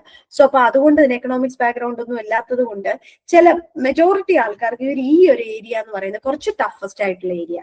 അവിടെ പക്ഷേ നമുക്ക് ആ ടേമുകൾ ഉണ്ടല്ലോ, ഈ പറയുന്ന എന്താണ് ഇവര് തരുന്ന ടേമുകൾ, ഹ്യൂമൻ ക്യാപിറ്റൽ എന്ന് പറഞ്ഞാൽ തന്നെ എന്താണ്, മൂലധനം അല്ലെ. സിഗ്നലിംഗ് എന്ന് പറഞ്ഞാൽ എന്താണ്, സിഗ്നൽസ് കൊടുക്കുന്ന, അവരെ പാസ് ചെയ്യുന്ന. അപ്പൊ ഇവരുടെ ഈ ഒരു വാക്കുകളിൽ തന്നെ ഒളിഞ്ഞു കിടപ്പുണ്ട് അവയുടെ അർത്ഥവും മീനിങ്ങും കാര്യങ്ങളും എല്ലാം. സോ അപ്പൊ അതനുസരിച്ച് വേണം നമ്മൾ ആൻസർ ചെയ്യാൻ നോക്കണം. ഓക്കെ, സോ നോക്കൂ, ഇവിടെ key distinction between human capital theory and signalling theory. Human capital theory values non-monetary outcomes. Signaling theory views education as raising productivity, while human capital theory sees it as certification. അടുത്ത നോക്കൂ, human capital theory sees education as skill building, while signaling theory sees it as a signal to employers. Both theories treat education as economically irrelevant. So അപ്പൊ ഇവിടെ നോക്കൂ, human capital theory എഡ്യൂക്കേഷനെ skill building ആയിട്ട് കാണുന്നു. Signalling theory എന്ന് പറയുന്നത് signals to the employers എന്നുള്ള രീതിയിൽ എടുക്കുന്നു. സോ അപ്പൊ അതാണ് കറക്റ്റ് ആൻസർ ആയിട്ട് വരുന്നത്. നൗ നോക്കൂ, in the liberal perspective of politics of education, schools are viewed primarily as, സ്കൂൾസിനെ എന്തായിട്ടാണ് ലിബറൽ പെർസ്പെക്റ്റീവില് പൊളിറ്റിക്സ് ഓഫ് എഡ്യൂക്കേഷൻ വെച്ച് നോക്കുമ്പോൾ സ്കൂളിനെ എന്തായിട്ടാണ് കാണുന്നത് വിച്ചാർ കുറെ ഓപ്ഷൻസ് ഉണ്ട്. ഇവിടെ നോക്കൂ, agents four promoting individual freedom, then equality and democratic values. അതാണ് എന്താണ് പ്രൈമറിലി ഫോക്കസ് ചെയ്യുന്നത്. Okay, now system analysis in political science views education as, it's A part of broader system involving input, process and output. നമ്മൾ പറയും system ആണെന്ന് പറയില്ല, education system എന്ന് പറഞ്ഞു പോകുന്നത്. സോ അതാണ് ആൻസർ ആയിട്ട് വരുന്നത്. ഇനി നോക്കൂ, which agent place the most, ഇതൊരു തവണ ചോദിച്ച ചോദ്യമാണ് കേട്ടോ, വളരെ ഇമ്പോർട്ടന്റ് ആയിട്ടുള്ള ചോദ്യമാണ്. ഞാൻ ഇയർ എഴുതാൻ വിട്ടുപോയി. ഇത് ഒരു തവണത്തെ ക്വസ്റ്റ്യനിൽ ചോദിച്ചതാണ്, പഴയ ചോദ്യങ്ങളിലാണ്. Which agents plays the most critical role in political socialisation during early childhood? So ഒന്നുമില്ല, ഏർലി ചൈൽഡ്ഹുഡിൽ ഒരേ ഒരു ഏജന്റേ ഉള്ളൂ അല്ലെ, which is family. Then the principle of development. ഇനി അടുത്തത് നോക്കൂ. നെക്സ്റ്റ് നമ്മൾ എവിടേക്ക് എത്തി? നേരെ സൈക്കോളജി പേപ്പറിലേക്ക് എത്തി, അല്ലെങ്കിൽ ലേണർ ആൻഡ് ലേണിംഗ് പ്രോസസ് എന്നുള്ള ആ ഒരു ചാപ്റ്ററിലേക്ക്, 3rd യൂണിറ്റിലേക്ക് എത്തി. നോക്കൂ, principle of development indicating that simple to complex behaviours appears in sequence is called. Principle നമ്മൾ ഡെവലപ്മെന്റ് പറയുന്നുണ്ട്, ഇന്റഗ്രേഷൻ, ഡിഫറൻസിയേഷൻ, മെച്ചുറേഷൻ, ഇന്ററാക്ഷൻ എന്നൊക്കെ പറഞ്ഞിട്ട് പ്രിൻസിപ്പിൾ ഓഫ് ഡെവലപ്മെന്റ് നമ്മൾ പറഞ്ഞു പോകുന്നുണ്ട്. സോ അതിനകത്ത് സിമ്പിൾ ടു കോംപ്ലക്സ് ബിഹേവിയറിലേക്ക് ആ ഒരു സീക്വൻസിൽ പോകുന്നതിനെ നമ്മൾ എന്ത് പറയും എന്നുള്ളതാണ് പറയുന്നത്. വിച്ച് ഈസ് ഇന്റഗ്രേഷൻ ആണ് ആൻസർ ആയിട്ട് വരുന്നത്. ഇന്റഗ്രേഷൻ ആണ് സിമ്പിൾ ടു കോംപ്ലക്സ് എന്നുള്ള നിലയിലേക്ക് പോകുന്നത്. നൗ നോക്കൂ, അക്കോർഡിംഗ് ടു പിയാഷെ, ഓഫ് കോഴ്സ് പിയാഷെ വിട്ടൊരു കളിയേ ഇല്ല അല്ലെ. എന്താണ് അസിമിലേഷൻ, അക്കോമഡേഷൻ, ഇക്ലിബ്രേഷൻ ഓർത്തു വെക്കണം. പിന്നെ ഇൻഡിവിജ്വൽ ചൈൽഡ് സൈക്കോളജിയുടെ ഫാദർ എന്ന് പിയാഷെനെ പറയും അല്ലെ. പിയാഷ ഇല്ലാത്ത ഒരു സൈക്കോളജി ഇല്ല. So schema പിയാഷയുടേതാണ്. സോ അപ്പൊ അങ്ങനെയുള്ള കുറെ കാര്യങ്ങള് അവിടെ ഇമ്പോർട്ടന്റ് ആയിട്ട് വരും. നൗ നോക്കൂ, അക്കോർഡിംഗ് ടു പിയാഷെ, the stage in which a child develops, according to Piaget, a stage in which a child develops the ability to think logically about concrete events is concrete event, sensory motor stage, pre-operational stage, concrete operational stage and formal operational stage. നിങ്ങൾക്ക് ഇവിടുത്തെ ആ term കേൾക്കുമ്പോ തന്നെ നമുക്ക് കിട്ടും അല്ലെ, concrete operational stage എന്നുള്ള answer. അത് കൂടാതെ അവിടെ ഒരുപാട് കാര്യങ്ങൾ പറയുന്നുണ്ട്. പിയാഷയുടെ ആ ഒരു കോളം വെച്ചിട്ട് നമ്മുടെ സിസ്റ്റത്തിൽ, നമ്മുടെ ആപ്പിന്റെ അകത്ത് ഒരു കോളം വെച്ചിട്ട് നമ്മൾ ഒരു ക്ലാസ് എടുത്തിട്ടുണ്ട്. അതായത് സെൻസറി മോട്ടോർ സ്റ്റേജിൽ എന്തൊക്കെയാണ് സംഭവിക്കുന്നത്, ഒബ്ജക്ട് പെർമനൻസ്, അതുപോലെ തന്നെ റിവേഴ്സിബിലിറ്റി, പിന്നെ അതുപോലെ തന്നെ എന്താണ് അബ്സ്ട്രാക്ട് തിങ്കിങ് എവിടെ സ്റ്റാർട്ട് ചെയ്യുന്നു, അങ്ങനെയുള്ള കുറെ കാര്യങ്ങൾ വെച്ച് അവിടെ പറയുന്നുണ്ട്. സോ അപ്പൊ അതേ കാര്യങ്ങളാണ് ഇവിടെ. എന്താണ് ability to think logically about concrete events, അല്ലെ ലോജിക്കൽ തിങ്കിങ് സ്റ്റാർട്ട് ചെയ്യുന്നത് എവിടെ? അത് കോൺക്രീറ്റ് ഓപ്പറേഷണൽ സ്റ്റേജിലാണ് ലോജിക്കൽ തിങ്കിങ് തുടങ്ങുന്നത് അല്ലെ. Then formal operational stage abstract thinking ആണ്, വളരെ ഹെവി ആയിട്ട്. Sensory motor stage starting stage ആണ്. അവിടെ എന്ന് പറയുന്നത് എന്താണ്, ജസ്റ്റ് സെൻസ് ഓർഗൻസ് വരും. അതുപോലെ തന്നെ അവിടെ ഇറിവേഴ്സിബിലിറ്റി ആണ്. പിന്നെ അതുപോലെ തന്നെ അവിടെ ഒരുപാട് അങ്ങനെയുള്ള കുറച്ച് ടേംസ്. പിന്നെ പ്രീ ഓപ്പറേഷണൽ സ്റ്റേജിൽ അവിടെ വരുന്നത് എങ്ങനെയാണ്, ഇതൊക്കെ ഒന്ന് നോക്കി വെക്കണം. Now the cognitive process of adjusting existing schemas to incorporate new experience. ഞാൻ പറഞ്ഞില്ലേ പിയാഷയുടെ അസിമിലേഷൻ, അക്കോമഡേഷൻ, എന്താണ് ഇക്ലിബ്രേഷൻ ഒക്കെ പറഞ്ഞ ഓർഗനൈസേഷൻ. സോ അപ്പൊ ഇവിടെ ആ ഒരു കോഗ്നിറ്റീവ്, അതായത് അഡ്ജസ്റ്റിംഗ് എക്സിസ്റ്റിംഗ് സ്കീമയിലോട്ട് പുതിയ എക്സ്പീരിയൻസിനെ ആഡ് ചെയ്ത് അവ എന്ത് ചെയ്യും, അഡ്ജസ്റ്റ് ചെയ്ത് അവരെ ഒന്ന് അക്കോമഡേറ്റ് ചെയ്യിപ്പിക്കുവാണ്. അതായത് അവിടെ അഡ്ജസ്റ്റ് ചെയ്ത് കൊടുക്കുവാണ് ന്യൂ എക്സ്പീരിയൻസ്. അതുകൊണ്ട് തന്നെ എന്താണ്, അക്കോമഡേറ്റ് ചെയ്യുവാണ്.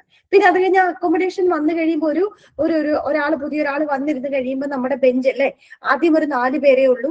ആ 4 പേരുടെ ബെഞ്ചിലോട്ട് ഒരാളൂടെ വന്നിരിക്കുമ്പോഴത്തേക്ക് നമ്മൾ ആദ്യം അവരെ വന്നിരുന്നു, പുതിയ കുട്ടിയല്ലേ എന്റെ ക്ലാസ്സിലോട്ട് ഇരുന്നു അല്ലെങ്കിൽ എന്റെ ബെഞ്ചിലോട്ട് ഇരുന്നു എന്ന് പറയുന്നത് നമ്മൾ അവരെയും കൂടി അക്സെപ്റ്റ് ചെയ്തു അല്ലെങ്കിൽ അസിമിലേറ്റ് ചെയ്ത് എടുത്തു അല്ലെ.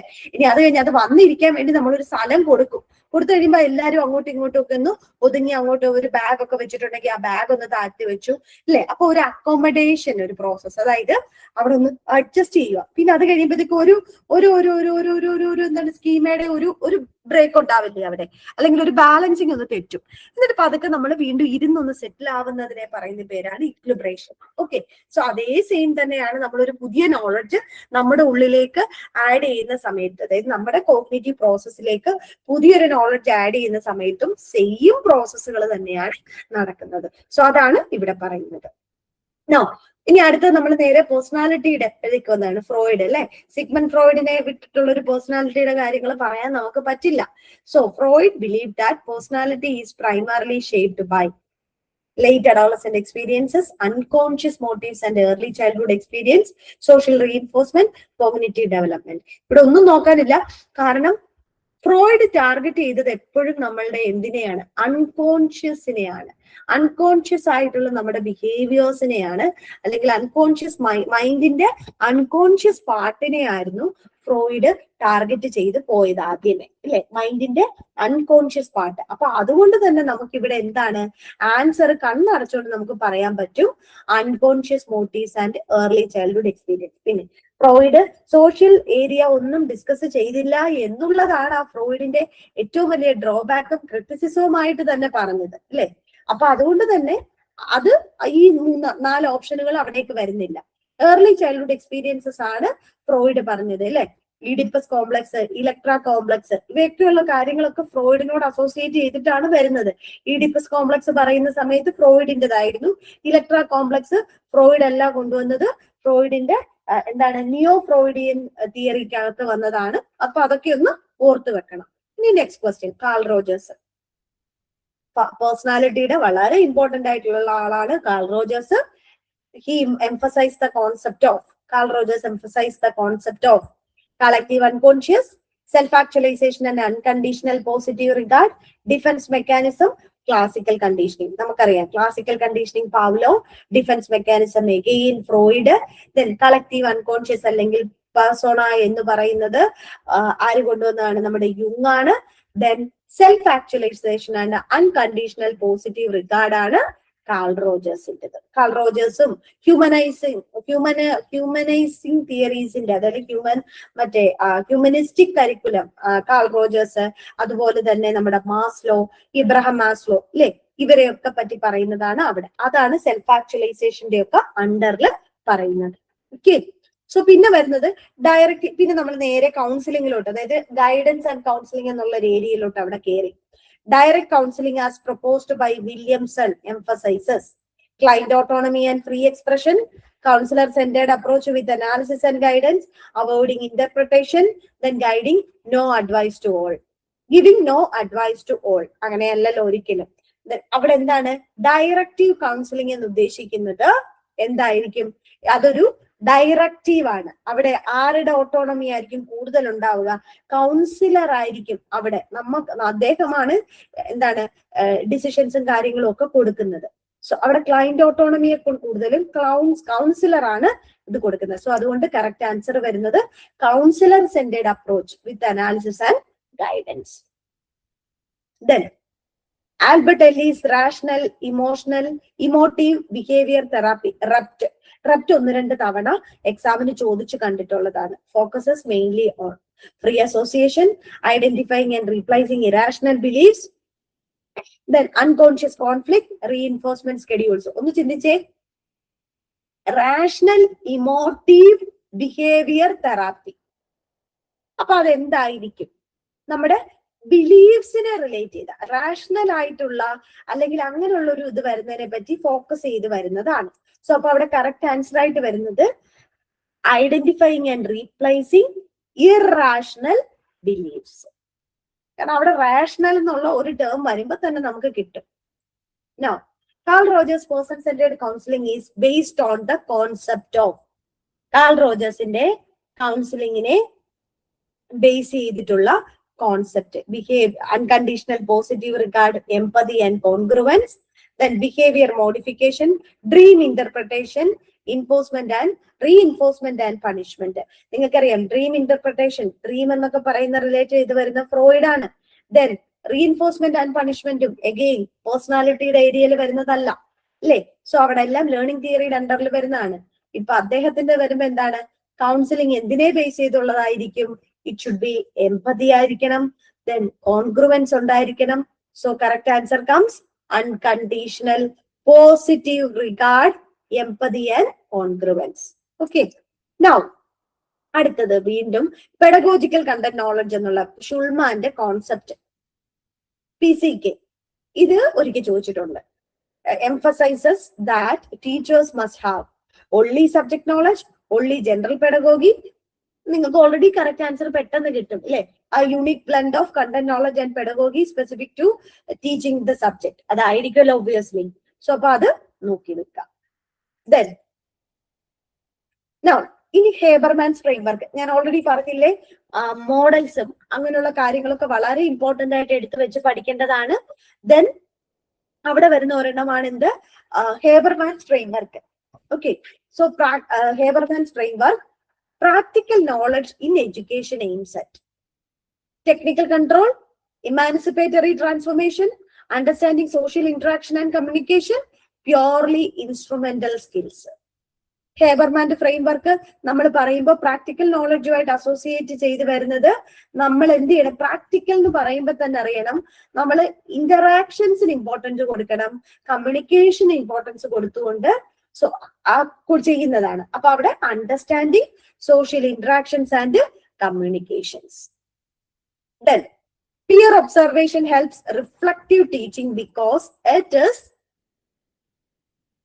നമുക്കറിയാം പിയർ, നമ്മൾ ഓൾറെഡി പഠിപ്പിക്കുമ്പോൾ അല്ലെങ്കിൽ നമ്മൾ ക്ലാസ് എടുക്കുന്ന, നിങ്ങൾ എല്ലാവരും ക്ലാസ് എടുക്കുന്നവരായിരിക്കും, കുറച്ചു പേരൊക്കെ ഓൾറെഡി നിങ്ങൾ BEdനും അതുപോലെ തന്നെ MEdനും ഒക്കെ ക്രിറ്റിസിസം ക്ലാസ് ഒക്കെ എടുത്തിട്ടുള്ളതായിരിക്കും, റിഫ്ലക്റ്റീവ് ടീച്ചിങ് ക്ലാസ്സസ് എടുത്തിട്ടുണ്ടായിരിക്കും. അവിടെ എല്ലാം നമ്മുടെ പിയർ ഒബ്സർവേഷൻ എന്ന് പറഞ്ഞത് ഒരു വലിയ ഇമ്പോർട്ടന്റ് ആയിട്ട് വെക്കാറുണ്ട് അല്ലെ.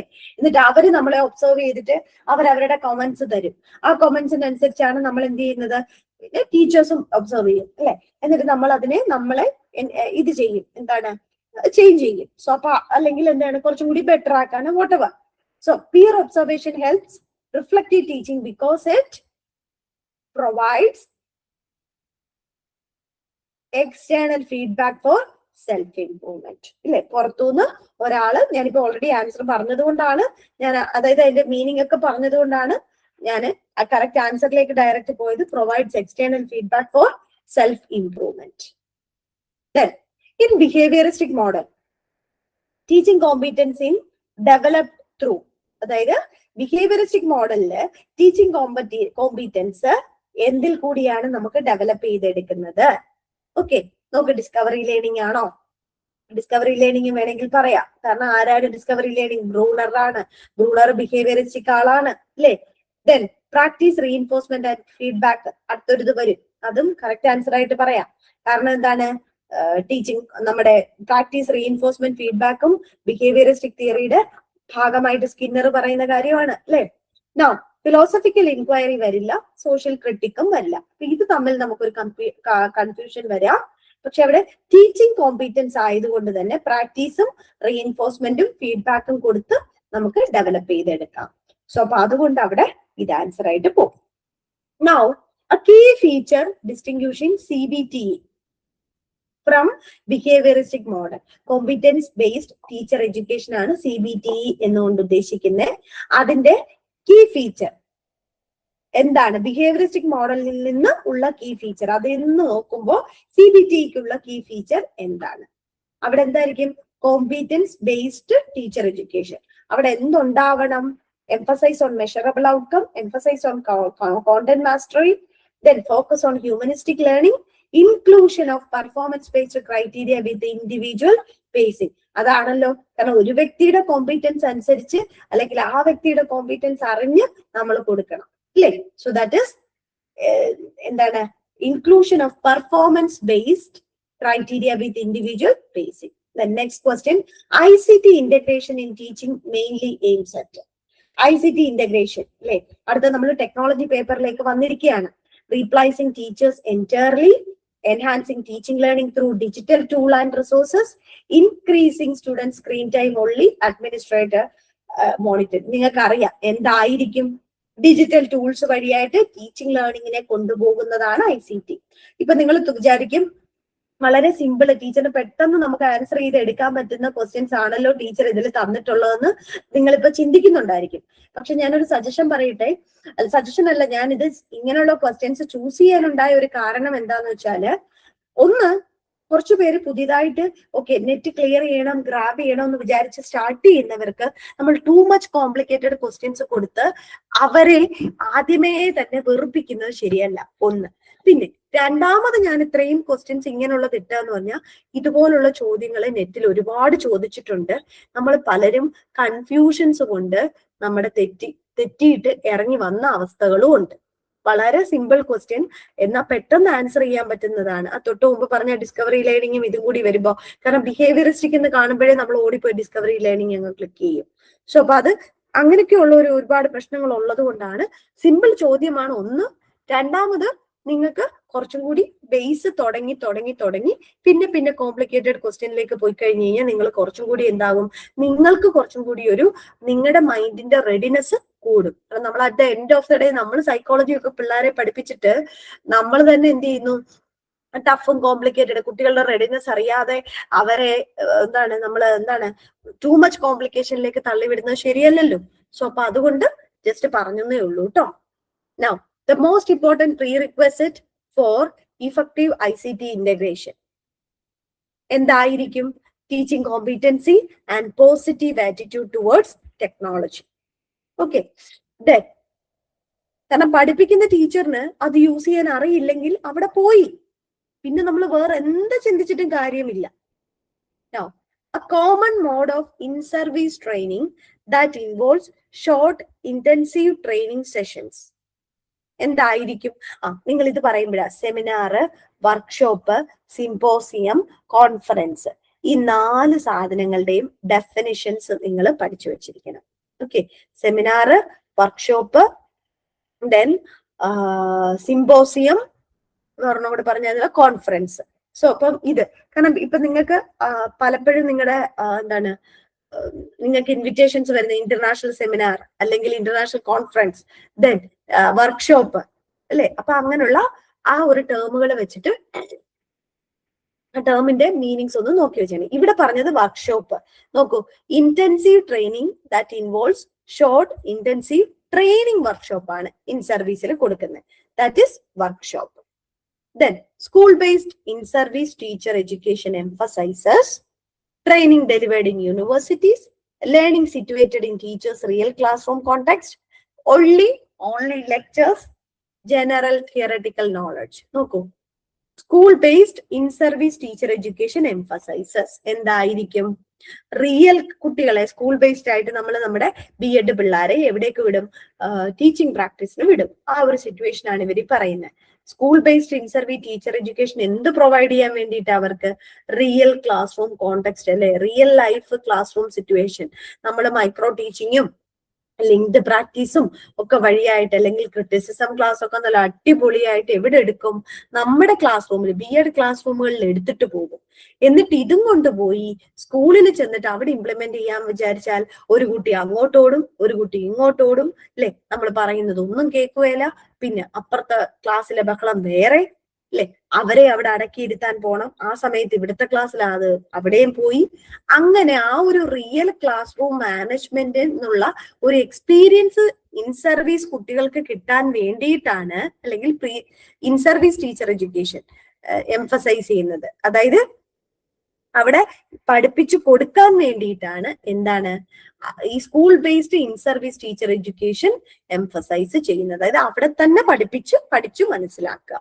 That is real classroom context. Then SSA Sarva Shiksha Abhiyan ഞാൻ പറഞ്ഞില്ല, SSA, RMSA, DPEP, പിന്നെ അതുപോലെ തന്നെ നവോദയ വിദ്യാലയ, പിന്നെ ഉണ്ടല്ലോ പിന്നെ അങ്ങനെയുള്ള ഇന്ദിര സ്കീംസ്. അപ്പൊ ഇങ്ങനെയുള്ള കാര്യങ്ങളെല്ലാം എന്താണ് in service teacher training mainly. അത് മാത്രമല്ല അതല്ലാതെ തന്നെ എന്താണ് സെക്കൻഡറി സ്കൂൾ എഡ്യൂക്കേഷനിൽ ഒരുപാട് ഇമ്പോർട്ടൻസ്, അല്ലെങ്കിൽ ഹയർ എഡ്യൂക്കേഷൻ, രാഷ്ട്രീയ മാധ്യമിക് ശിക്ഷാ അഭിയാൻ, ഇപ്പൊ അതൊക്കെ പോയി അല്ലെ. ഇപ്പൊ പുതിയ സാധനം സമഗ്ര ശിക്ഷാ അഭിയാനൊക്കെ ആയി. സർവശിക്ഷാ അഭിയാനൊക്കെ പോയി സമഗ്ര ശിക്ഷാ അഭിയാനൊക്കെ ആയി. അതുപോലെ തന്നെ എന്താണ് ഹയർ എഡ്യൂക്കേഷൻ ഡിപ്പാർട്ട്മെന്റുകളിലൊക്കെ ഒരുപാട് ചേഞ്ചസ് വരുന്നുണ്ട്. അപ്പൊ അതൊക്കെ ജസ്റ്റ് ഓവറോൾ അപ്ഡേഷൻസ് വെച്ചിട്ടൊക്കെ ഒന്ന് നോക്കി വെച്ചേക്കണം കേട്ടോ. ദെൻ ഇവിടെ നോക്ക്, SSA. ഇവിടെ ഇപ്പൊ നമ്മൾ പറയുന്നത് SSA പറ്റിയിട്ടാണ്. സോ SSA എന്താണ്? In service teacher training mainly focused on secondary teacher preparation, universalization of elementary education and pedagogy improvement ആണല്ലോ. യൂണിവേഴ്സലൈസേഷൻ വെച്ചിട്ടാണ് സർവ ശിക്ഷ അഭിയാനൊക്കെ വന്നത്. ഓക്കെ, നെക്സ്റ്റ് പറഞ്ഞ അത് തന്നെ RMSA, രാഷ്ട്രീയ മാധ്യമിക് ശിക്ഷാ അഭിയാൻ. ഇതെന്തിനു വേണ്ടിയിട്ടാണ്? ഇൻ സർവീസ് ട്രെയിനിങ് ഫോർ ഏത് ക്ലാസ്സുകളിലേക്കാണ്? It gives secondary and higher secondary ടീച്ചേഴ്സിന് പ്രൊവൈഡ് ചെയ്യാൻ വേണ്ടിയിട്ട്. അപ്പൊ ഓരോന്നിനെയും ഒന്ന് നോക്കി എടുത്തു വെച്ച് പഠിച്ചേക്കണം. ഇനി അടുത്തത് നോക്കൂ, principle of relevance in curriculum. കരിക്കുലത്തിന്റെ ചാപ്റ്ററിലേക്ക് നമ്മൾ കയറി. Principle of relevance in curriculum design emphasises എന്തിനെയാണ്? Matching curriculum content with learner needs, societal demands and future goals. Okay, now a curriculum strategy that involves teachers and stakeholders working together to design meaningful learning experience. ഇതിലെ ഏത് curriculum ആണെന്ന് നോക്കൂ. അവിടെ എന്താണ് പറഞ്ഞിരിക്കുന്നത്? Teachers and stakeholders working together എന്ന് പറഞ്ഞു. അപ്പൊ നമുക്ക് എന്തറിയാം? There should have a collaboration between teachers and stakeholders. So collaborative curriculum development. Hidden curriculum അറിയാലോ, നമ്മൾ ഡയറക്റ്റ് ആയിട്ട് ഒരു കാര്യം പഠിപ്പിക്കും, പക്ഷെ അതിനകത്ത് അണ്ടർസ്റ്റുഡ് ആയിട്ട് അല്ലെങ്കിൽ അതിന്റെ ഉള്ളിൽ മറിഞ്ഞിരിക്കുന്ന മറ്റൊരെണ്ണം ഓട്ടോമാറ്റിക്കലി കുട്ടികൾ ലേൺ ചെയ്യും. അതായത് സ്കൂളില് നാഷണൽ ആന്തം ചൊല്ലുമ്പോൾ എണീറ്റ് നിന്ന് റെസ്പെക്ട് ചെയ്യണം. At the end of the day national anthem is for എന്താണ്? നമ്മളുടെ കൺട്രി. അപ്പൊ കൺട്രി, അതായത് ദേശസ്നേഹം എന്നുള്ള ഒരു ഓട്ടോമാറ്റിക്കലി നമ്മുടെ ഉള്ളിലേക്ക് നമ്മൾ ഇൻവൈബ് ചെയ്യും. അതുപോലെ തന്നെ സ്വാതന്ത്ര്യ ദിനം, അതുപോലെ തന്നെ റിപ്പബ്ലിക് ഡേ, ഇതുപോലൊക്കെയുള്ള നമ്മൾ when we R celebrating all these things, അപ്പൊ അവിടെയും എന്തുണ്ടാവും? സോറി. സോ അപ്പൊ അവിടേക്ക് എന്താണ് സംഭവിക്കുക? അവിടേക്ക് ഈ പറയുന്ന പോലെ നമുക്ക് ഉള്ളിൽ നമുക്ക് എന്താണ്? രാജ്യസ്നേഹം അല്ലെങ്കിൽ ദേശസ്നേഹം ഡെവലപ്പ് ചെയ്ത് വരും. ഓക്കെ, നൗ so ഇവിടെ answer collaborative curriculum development. The first stage of curriculum development usually involves എന്തായിരിക്കും? നമ്മള് ലെസൺ പ്ലാൻ ഉണ്ടാക്കലല്ല, ടെക്സ്റ്റ് ബുക്ക് സെലക്ട് ചെയ്യലല്ല, ആദ്യം നീഡും അതുപോലെ തന്നെ അവരുടെ ഡിമാൻഡ്, നീഡ്, അവിടുത്തെ പ്രോബ്ലംസ് ഒക്കെ അസസ് ചെയ്യണം അല്ലെ? So needs and context analysis ആണ് ആദ്യം നടത്തേണ്ടത്. ദെൻ ചിലപ്പോൾ നിങ്ങൾക്ക് നീഡ് എന്നുള്ള ടേം ഇല്ലാതെ അസസ്മെന്റ് ഓഫ് കോണ്ടെക്സ്റ്റ് അനാലിസിസ് എന്ന് ചോദിച്ചാലും ആൻസർ എഴുതണം. Then a curriculum aim to developing well rounded abilities, that is knowledge, skills and values. അതാണ് ഈ റൗണ്ടഡ് എബിലിറ്റി. നോളജും സ്കില്ലും വാല്യൂസും ഡെവലപ്പ് ചെയ്തെടുക്കുക എന്നുള്ളതാണ് ഉദ്ദേശിക്കുന്നത്.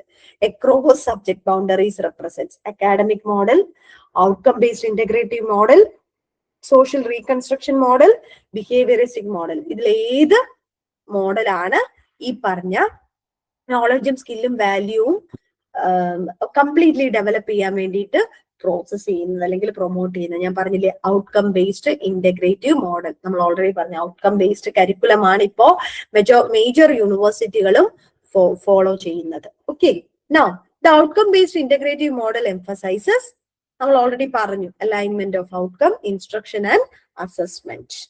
നൗ ദ ഇന്റർവെൻഷൻ കരിക്കുലം, ആ model of curriculum, different models of curriculum ഉണ്ട്, അതൊക്കെ ഒന്ന് നോക്കി വെച്ചേക്കണം. The intervention model of curriculum design is most suitable when students need no help, special programs are required to address specific learning gap or behavioral issues. Then curriculum must remain unchanged. Standard textbooks are sufficient. ഇവിടെ നോക്ക്, intervention model of curriculum എന്ന് ഉദ്ദേശിക്കുന്നത് എന്താണ്? Suitable ഏതിന് വേണം? നമ്മൾ ആ special need അല്ലെങ്കിൽ ലേണിംഗ് ഗ്യാപ്സ് ഒക്കെ, ബിഹേവിയറൽ ഇഷ്യൂസും ബിഹേവിയറൽ ഗ്യാപ്സ് ഒക്കെ ഫില്ല് ചെയ്യാൻ വേണ്ടിയിട്ട് സ്പെഷ്യൽ പ്രോഗ്രാം എൻഷുർ ചെയ്യുന്നിടത്താണ് അവയുടെ റോള്. നോ CIPP നമ്മൾ ഓൾറെഡി പറഞ്ഞു അല്ലെ, ആരാണ് കൊണ്ടുവന്നത്? Curriculum evaluation was proposed by then Stufflebeam. ഞാൻ പറഞ്ഞ CIPP മോഡലിനെ പറ്റിയിട്ട് ഒരുപാട് ചോദ്യങ്ങൾ വന്നിട്ടുണ്ടായിരുന്നു. In the CIPP model context evaluation focus on, ഇതും വളരെ ഇമ്പോർട്ടന്റ് ആയിട്ട് ഒരുപാട് തവണകളിൽ ചോദിച്ചിട്ടുള്ള സംഭവമാണ്. Okay, no identifying needs, problems and opportunities in the learning environment. ഈ CIPP മോഡൽ ഒരുപാട് തവണ പല തരത്തിലുള്ള ചോദ്യങ്ങളായിട്ട് വന്നിട്ടുള്ളതാണ്. Okay, then Taylor's model of curriculum evaluation, നമ്മൾ നേരെ കരിക്കുലം ഇവാലുവേഷനിലേക്ക് വന്നു. Taylor's model of curriculum evaluation is known as goal free evaluation model, objective based evaluation model, stakeholder centered evaluation model, hierarchical outcome model. ഇത് actually objective based evaluation model ആണ് Taylor's model. വളരെ important ആണ്. അത് ഓരോ മോഡലിനെ പറ്റിയിട്ടും വിശദമായിട്ട് നമ്മൾ ഡിസ്കസ് ചെയ്തിട്ടുണ്ട്. ഒന്ന് എടുത്ത് നോക്കിക്കഴിഞ്ഞാൽ നിങ്ങൾക്ക് അവിടെ മനസ്സിലാകും. ആപ്പിൽ ഒന്ന് കയറി നോക്കിയാൽ മതി. നൗ സ്റ്റേക്ക് റെസ്പോൺസീവ് ഇവാലുവേഷൻ മോഡൽ എംഫസൈസസ് എന്താണ്? Rigid objectives, stakeholder concern issues and program activities, only test course curriculum standardization. ഒന്നുമില്ല, എന്തായിരിക്കും സ്റ്റേക്ക് റെസ്പോൺസീവ് ഇവാലുവേഷൻ മോഡൽ. ഞാൻ പറഞ്ഞില്ലേ പലതും ടേമുകളിൽ നിന്ന് തന്നെ നിങ്ങൾക്ക് എടുത്ത് എഴുതാൻ പറ്റും. സ്റ്റേക്ക് ഹോൾഡർ കൺസേണും ഇഷ്യൂവും പ്രോഗ്രാം ആക്ടിവിറ്റീസും ആയിരിക്കുമല്ലോ സ്റ്റേക്ക് റെസ്പോൺസീവ് ഇവാലുവേഷൻ മോഡൽ ഉണ്ടാവുക. Yes. Now Scriven's model is best known for. ഇങ്ങനെ ടേമുകളിൽ വരുമ്പോഴാണ് നമുക്ക് കൺഫ്യൂഷൻ വരുന്നത്. ഇഗ്നോറിംഗ് ഔട്ട്കംസ് ആണോ, ഗോൾ ഫ്രീ ഇവാലുവേഷൻ ആണോ, then depending solely on subjective judgement, teacher centred curriculum. Scriven's എന്ന് പറയുന്നത് ഒരു ഇവാലുവേഷൻ മോഡലാണ്. ഒരു തവണ സ്ക്രിവൻസിന്റെ മോഡലിനെ പറ്റിയിട്ട് ഞാൻ പറഞ്ഞില്ലേ, ഇവാലുവേഷൻ മോഡൽ ഇതിൽ ഏതാണ് താഴെ തന്നിരിക്കുന്നവയിലെന്ന് പറഞ്ഞിട്ട് ഒരു ചോദ്യം ഉണ്ടായിരുന്നു. ഓക്കെ, സോ ഇവിടെ ഗോൾ ഫ്രീ ഇവാലുവേഷൻ മോഡലാണ് Scriven's. Goal free evaluation aims to എന്താണ്? Explore actual outcome without being influenced by stated objectives. Okay, അത് ജസ്റ്റ് ഡയറക്റ്റ് ആയിട്ട് എഴുതാം. നൗ അടുത്തത് Kirkpatrick model of evaluation is widely used. Kirkpatrick. Okay, Kirkpatrick നമ്മൾ ഇത് പറയുമ്പോൾ classroom seating plans, training and professional development program, textbook production, then psychological assessment only. ഈ കിർക്പാട്രിക് model ശരിക്കും നമ്മുടെ പ്രൊഫഷണൽ ഡെവലപ്മെന്റിനും അല്ലെങ്കിൽ ട്രെയിനിങ് അതൊക്കെ പ്രൊവൈഡ് ചെയ്യുന്ന മോഡലാണ്. ഇവാലുവേറ്റ് ചെയ്യുന്ന മോഡലാണ് Kirkpatrick model. Then replicability as a characteristics of scientific method means, നമ്മൾ പറഞ്ഞില്ലേ സയന്റിഫിക് മെത്തേഡിൽ റെപ്ലിക്കബിലിറ്റി വളരെ ഇമ്പോർട്ടന്റ്. റിസർച്ചിന്റെ പേപ്പറിലോട്ട് നമ്മൾ കയറി, റിസർച്ചിന്റെ ചാപ്റ്ററിലോട്ട് കയറി. സോ റെപ്ലിക്കബിലിറ്റി എന്താണ്? നമുക്ക് ആ ഫൈൻഡിങ്സ് സിമിലർ കണ്ടീഷനിൽ ആര് ചെയ്തു നോക്കിയാലും എന്തായിരിക്കും? കറക്റ്റ് ആയിരിക്കും. Okay, so findings can be repeated by other researchers under similar condition. Next is exploratory scientific method is used when. എപ്പോഴായിരിക്കും? Researchers seeks to explore and define a not yet structured problem. അവിടാണ് exploration സാധ്യമാക്കുക. കാരണം നമുക്ക് ഇതുവരെ ഒന്നും കണ്ടുപിടിച്ചിട്ടില്ല. Not yet structured ആയിട്ടുള്ള ഒരു problem ഇല്ലെങ്കിൽ എക്സ്പ്ലോറേഷൻ നടത്തി കണ്ടുപിടിക്കണം.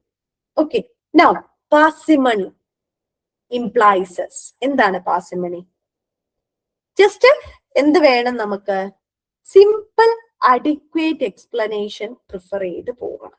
ഓക്കെ, അതാണ് എന്ത് പാർസിമണി എന്ന് പറയുന്നത്. Simple adequate explanation is preferred. Simple ആയി, കാരണം too much fundas rocket science complex കാര്യങ്ങൾ കൊണ്ടുവന്നു കഴിഞ്ഞാൽ ദ പേഴ്സൺ, അതായത് നമ്മുടെ ഒരു ലേമാൻ ലെവലിൽ വരെ റിസർച്ച് ഒന്ന് എടുത്ത് വായിച്ചു നോക്കിയാൽ ഒരു ലേമാൻ ലെവലിന് പോലും മനസ്സിലാവണം എന്നുള്ളതാണ് റിസർച്ചിന്റെ പ്രത്യേകത. സോ ഇവിടെ സിംപ്ലസ്റ്റ് അഡിക്വേറ്റ് എക്സ്പ്ലനേഷൻ പ്രിഫർ ചെയ്ത് അല്ലെങ്കിൽ ആ രീതിയിൽ പോയാൽ ആ ലേമാനും മനസ്സിലാവും. Which of the following is a descriptive research design? ഇനിയിപ്പോ അടുത്തത് ഡിസൈനെ പറ്റിയിട്ട് നോക്കൂ. കേസ് സ്റ്റഡി ക്വാളിറ്റേറ്റീവ് ഡിസൈൻ ആണ്. True experimental design, Solomon's 4 group design, randomised trial. ഇതിലേതാണ് ഡിസ്ക്രിപ്റ്റീവ് റിസർച്ചിൽ വരുന്ന ഡിസൈൻ ഏതാണെന്ന്? ഡിസ്ക്രിപ്റ്റീവ് റിസർച്ച് ഇവിടെ കേസ് സ്റ്റഡി ആയിട്ടാണ് പറയുന്നത്, കാരണം അവിടെ ഒരു ക്വാളിറ്റേറ്റീവ് റിസർച്ചിലും കേസ് സ്റ്റഡി ആണ് വരുന്നത്. ബാക്കി 2 എക്സ്പെരിമെന്റൽ ഡിസൈനും അതുപോലെ തന്നെ സോളമൻസ് 4 ഗ്രൂപ്പ് ഡിസൈൻ ഒക്കെ എന്ന് പറയുന്നത് എന്താണ്? ശരിക്കും ഇത് ക്വാണ്ടിറ്റേറ്റീവ് റിസർച്ചിന്റെ അണ്ടറിൽ വരുന്നത്. Now which of the following is true regarding research approaches?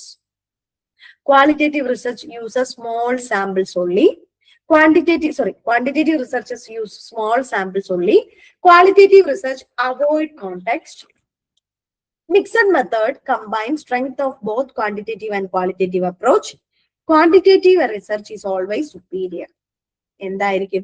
Mixed method research എന്ന് പറഞ്ഞാൽ both qualitative and quantitative approaches വരുന്നതാണ്. Then extraneous variables are variables intentionally manipulated, uncontrolled variables that may influence the dependent variable, variables that cannot exist, only demographic variables. ഇവിടെ എന്താണ്?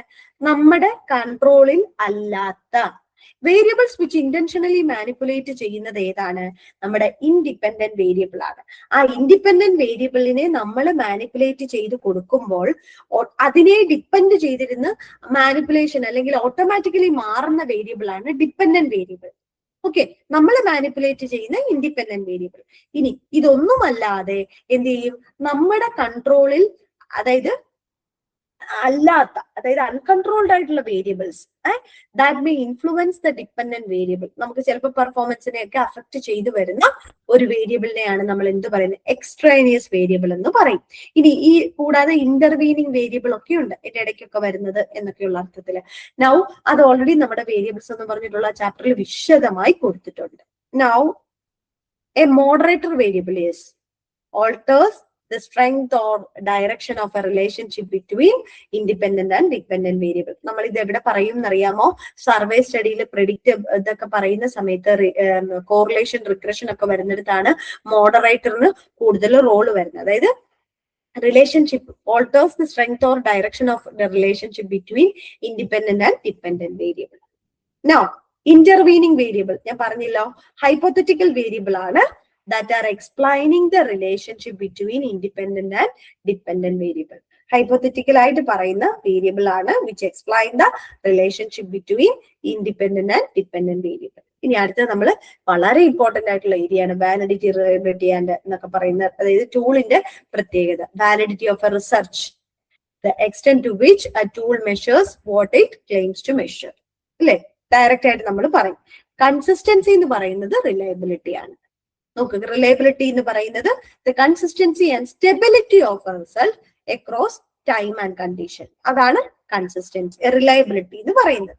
Then observation as a research technique is most effective when എന്താണ് observation, researcher wants direct real time behavioural data വേണമെങ്കിൽ നമ്മൾ ഒബ്സർവേഷനെ വേണം.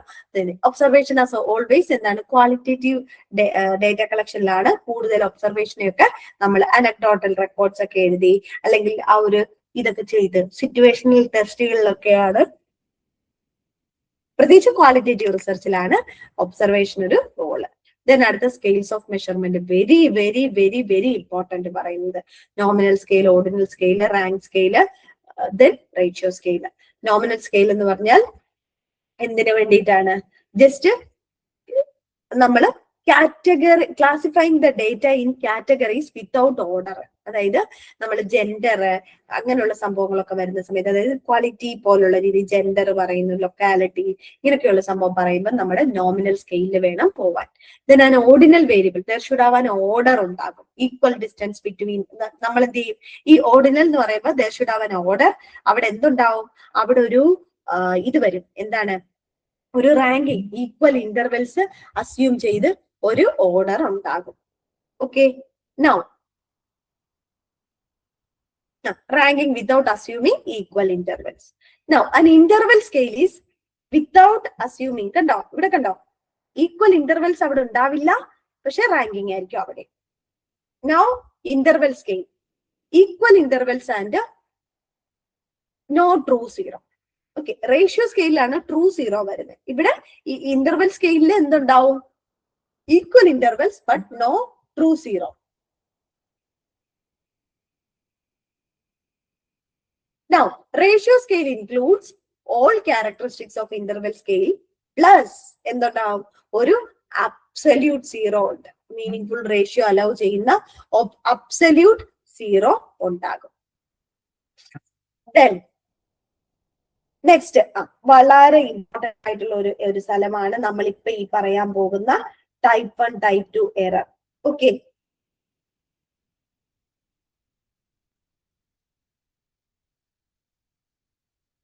അടുത്ത എന്താണ്, type 1 type 2 error. Alpha error, beta error ഒക്കെ പറയും. റിസർച്ചിൽ നമ്മൾ ശരിക്കും റിസർച്ച് ചെയ്യുന്നത് തന്നെ type 2 error, that is beta എററിനെ കൺട്രോൾ ചെയ്ത് നിർത്താൻ വേണ്ടി നമ്മൾ ആൽഫ എറർ ഒക്കെ ചെയ്യും, സാമ്പിൾ സൈസ് കൂട്ടും, അങ്ങനെ കുറേ കാര്യങ്ങൾ നമ്മൾ ഈ ഒരു ഏരിയയിലാണ് നമ്മൾ കൂടുതൽ റിസർച്ചിൽ വർക്ക്ഔട്ട് ചെയ്യുന്നത്. സോ ടൈപ്പ് 1 എറർ എന്ന് പറയുന്നത് എന്താണ് ശരിക്കും, വിച്ച് ഇസ് ആൽഫ എന്നാണ് ടൈപ്പ് 1 എററിനെ ഡിനോട്ട് ചെയ്യുന്നത്. ഇവിടെ ശരിക്കും ഒരു ട്രൂ ആയിട്ടുള്ള നൾ ഹൈപ്പോത്തസിസിനെ നമ്മൾ റിജക്ട് ചെയ്ത് കളയും. ഹൈപ്പോത്തസിസ് ട്രൂ ആണ്, but we will reject the hypothesis. Then അപ്പൊ നേരെ ടൈപ്പ് 2 എറർ എന്തായിരിക്കും, നേരെ തിരിച്ച് ഫാൾസ് ആയിട്ടുള്ള ഹൈപ്പോത്തസിസിനെ അക്സെപ്റ്റ് ചെയ്യുന്നത്. Okay, then power of statistical test, ഇത് വളരെ ഇമ്പോർട്ടന്റ് ആയിട്ടുള്ള ഒരു ഏരിയ ആണ്. സ്റ്റാറ്റിസ്റ്റിക്കൽ ടെസ്റ്റിന്റെ പവർ, ശരിക്കും പവർ എന്ന് പറയുന്നത് നത്തിങ് ബട്ട് എന്താണ്, ഒരു ട്രൂ എഫക്റ്റ് അല്ലെങ്കിൽ നമുക്ക് അതിനെ ഒരു ഡിറ്റക്ട് ചെയ്യാൻ കഴിയുന്ന എബിലിറ്റിനെയാണ് പവർ എന്ന് പറയുന്നത്. ഇതൊക്കെ നമ്മുടെ ഇതില് മെറ്റീരിയൽസിലായാലും ആപ്പിലെ ക്ലാസ്സുകളിലായാലും വിശദമായിട്ട് നമ്മൾ എടുത്തിട്ടുള്ളതാണ്. ദെൻ ഇഫക്ട് സൈസ് മെഷർമെന്റ് എന്തിനു വേണ്ടിയിട്ടാണ്? അതായത് ഒരു മാഗ്നിറ്റ്യൂഡ് ഓഫ് റിലേഷൻഷിപ്പ് അതല്ലെങ്കിൽ എന്താണ് ഡിഫറൻസ് കണ്ടുപിടിക്കാൻ വേണ്ടിയിട്ടാണ് ഇഫക്ട് സൈസ് മെഷർ ചെയ്യുന്നത്. നിങ്ങൾ PhDയുടെ തീസിസ്, PhDയുടെ ഓപ്പൺ ഡിഫൻസുകളോ അതല്ലെങ്കിൽ പ്രീ സബ്മിഷൻസോ അല്ലെങ്കിൽ എന്തെങ്കിലുമൊക്കെ അങ്ങനെയുള്ളതൊക്കെ കാണുമ്പോൾ, അല്ലെങ്കിൽ ഇതൊക്കെ നിങ്ങൾ Medന്റെ തീസിസ് ചെയ്ത സമയത്ത് കണ്ട് കൊഹൻസ് ഡി എന്നൊക്കെ പറഞ്ഞിട്ട് കുറെ സാധനങ്ങളൊക്കെ എഴുതി പോയത് പലരുടെയും തീസിസുകളിൽ കണ്ടിട്ടുണ്ടാവും. പക്ഷെ അത് എന്താണെന്നുള്ളത് നമുക്കറിയില്ല. അത് ഇഫക്ട് സൈസ് ആണ് മെഷർ ചെയ്യുന്നത്. വിച്ച് എന്താണ് measures the magnitude of relationship or differences. Now constant comparison method is associated with ഒന്നുമില്ല constant comparison നടക്കുന്നത് ഗ്രൗണ്ടഡ് തിയറി എന്ന് പറഞ്ഞാൽ ക്വാളിറ്റേറ്റീവ് ഇതിലാണ് കോൺസ്റ്റന്റ് കമ്പാരിസൺ മെത്തേഡ് അസോസിയേറ്റ് ചെയ്തിരിക്കുന്നത്. പിന്നെ ഗ്രൗണ്ടഡ് തിയറിയുടെ ഒരു ലിമിറ്റേഷൻ എന്ന് പറയുന്നത് തന്നെ എന്താണ്? ടൈം കൺസ്യൂമിങ് ആയിരിക്കും, റിക്വയർസ് ഡീപ്പ് എൻഗേജ്മെന്റ് വിത്ത് ഡേറ്റ. കാരണം അതൊരു പുതിയ തിയറി ഒക്കെ ഉണ്ടാക്കുന്നുണ്ടോ എന്ന് ചോദിച്ചാൽ ഗ്രൗണ്ടഡ് തിയറി വഴിയായിട്ട് ഒരു പുതിയ തിയറി ഒക്കെ ഉണ്ടാക്കുന്നുണ്ട്. പക്ഷേ ഏറ്റവും വലിയ ലിമിറ്റേഷൻ എന്ന് പറയുന്നത് ടൈം കൺസ്യൂമിങ് ആണ്. അതാണല്ലോ ക്വാളിറ്റേറ്റീവ് സ്റ്റഡികളുടെ ഏറ്റവും വലിയൊരു പ്രോബ്ലം എന്ന് വെച്ച് കഴിഞ്ഞാൽ നന്നായിട്ട് നമുക്കൊന്ന് ചെയ്തെടുക്കാൻ it will take time.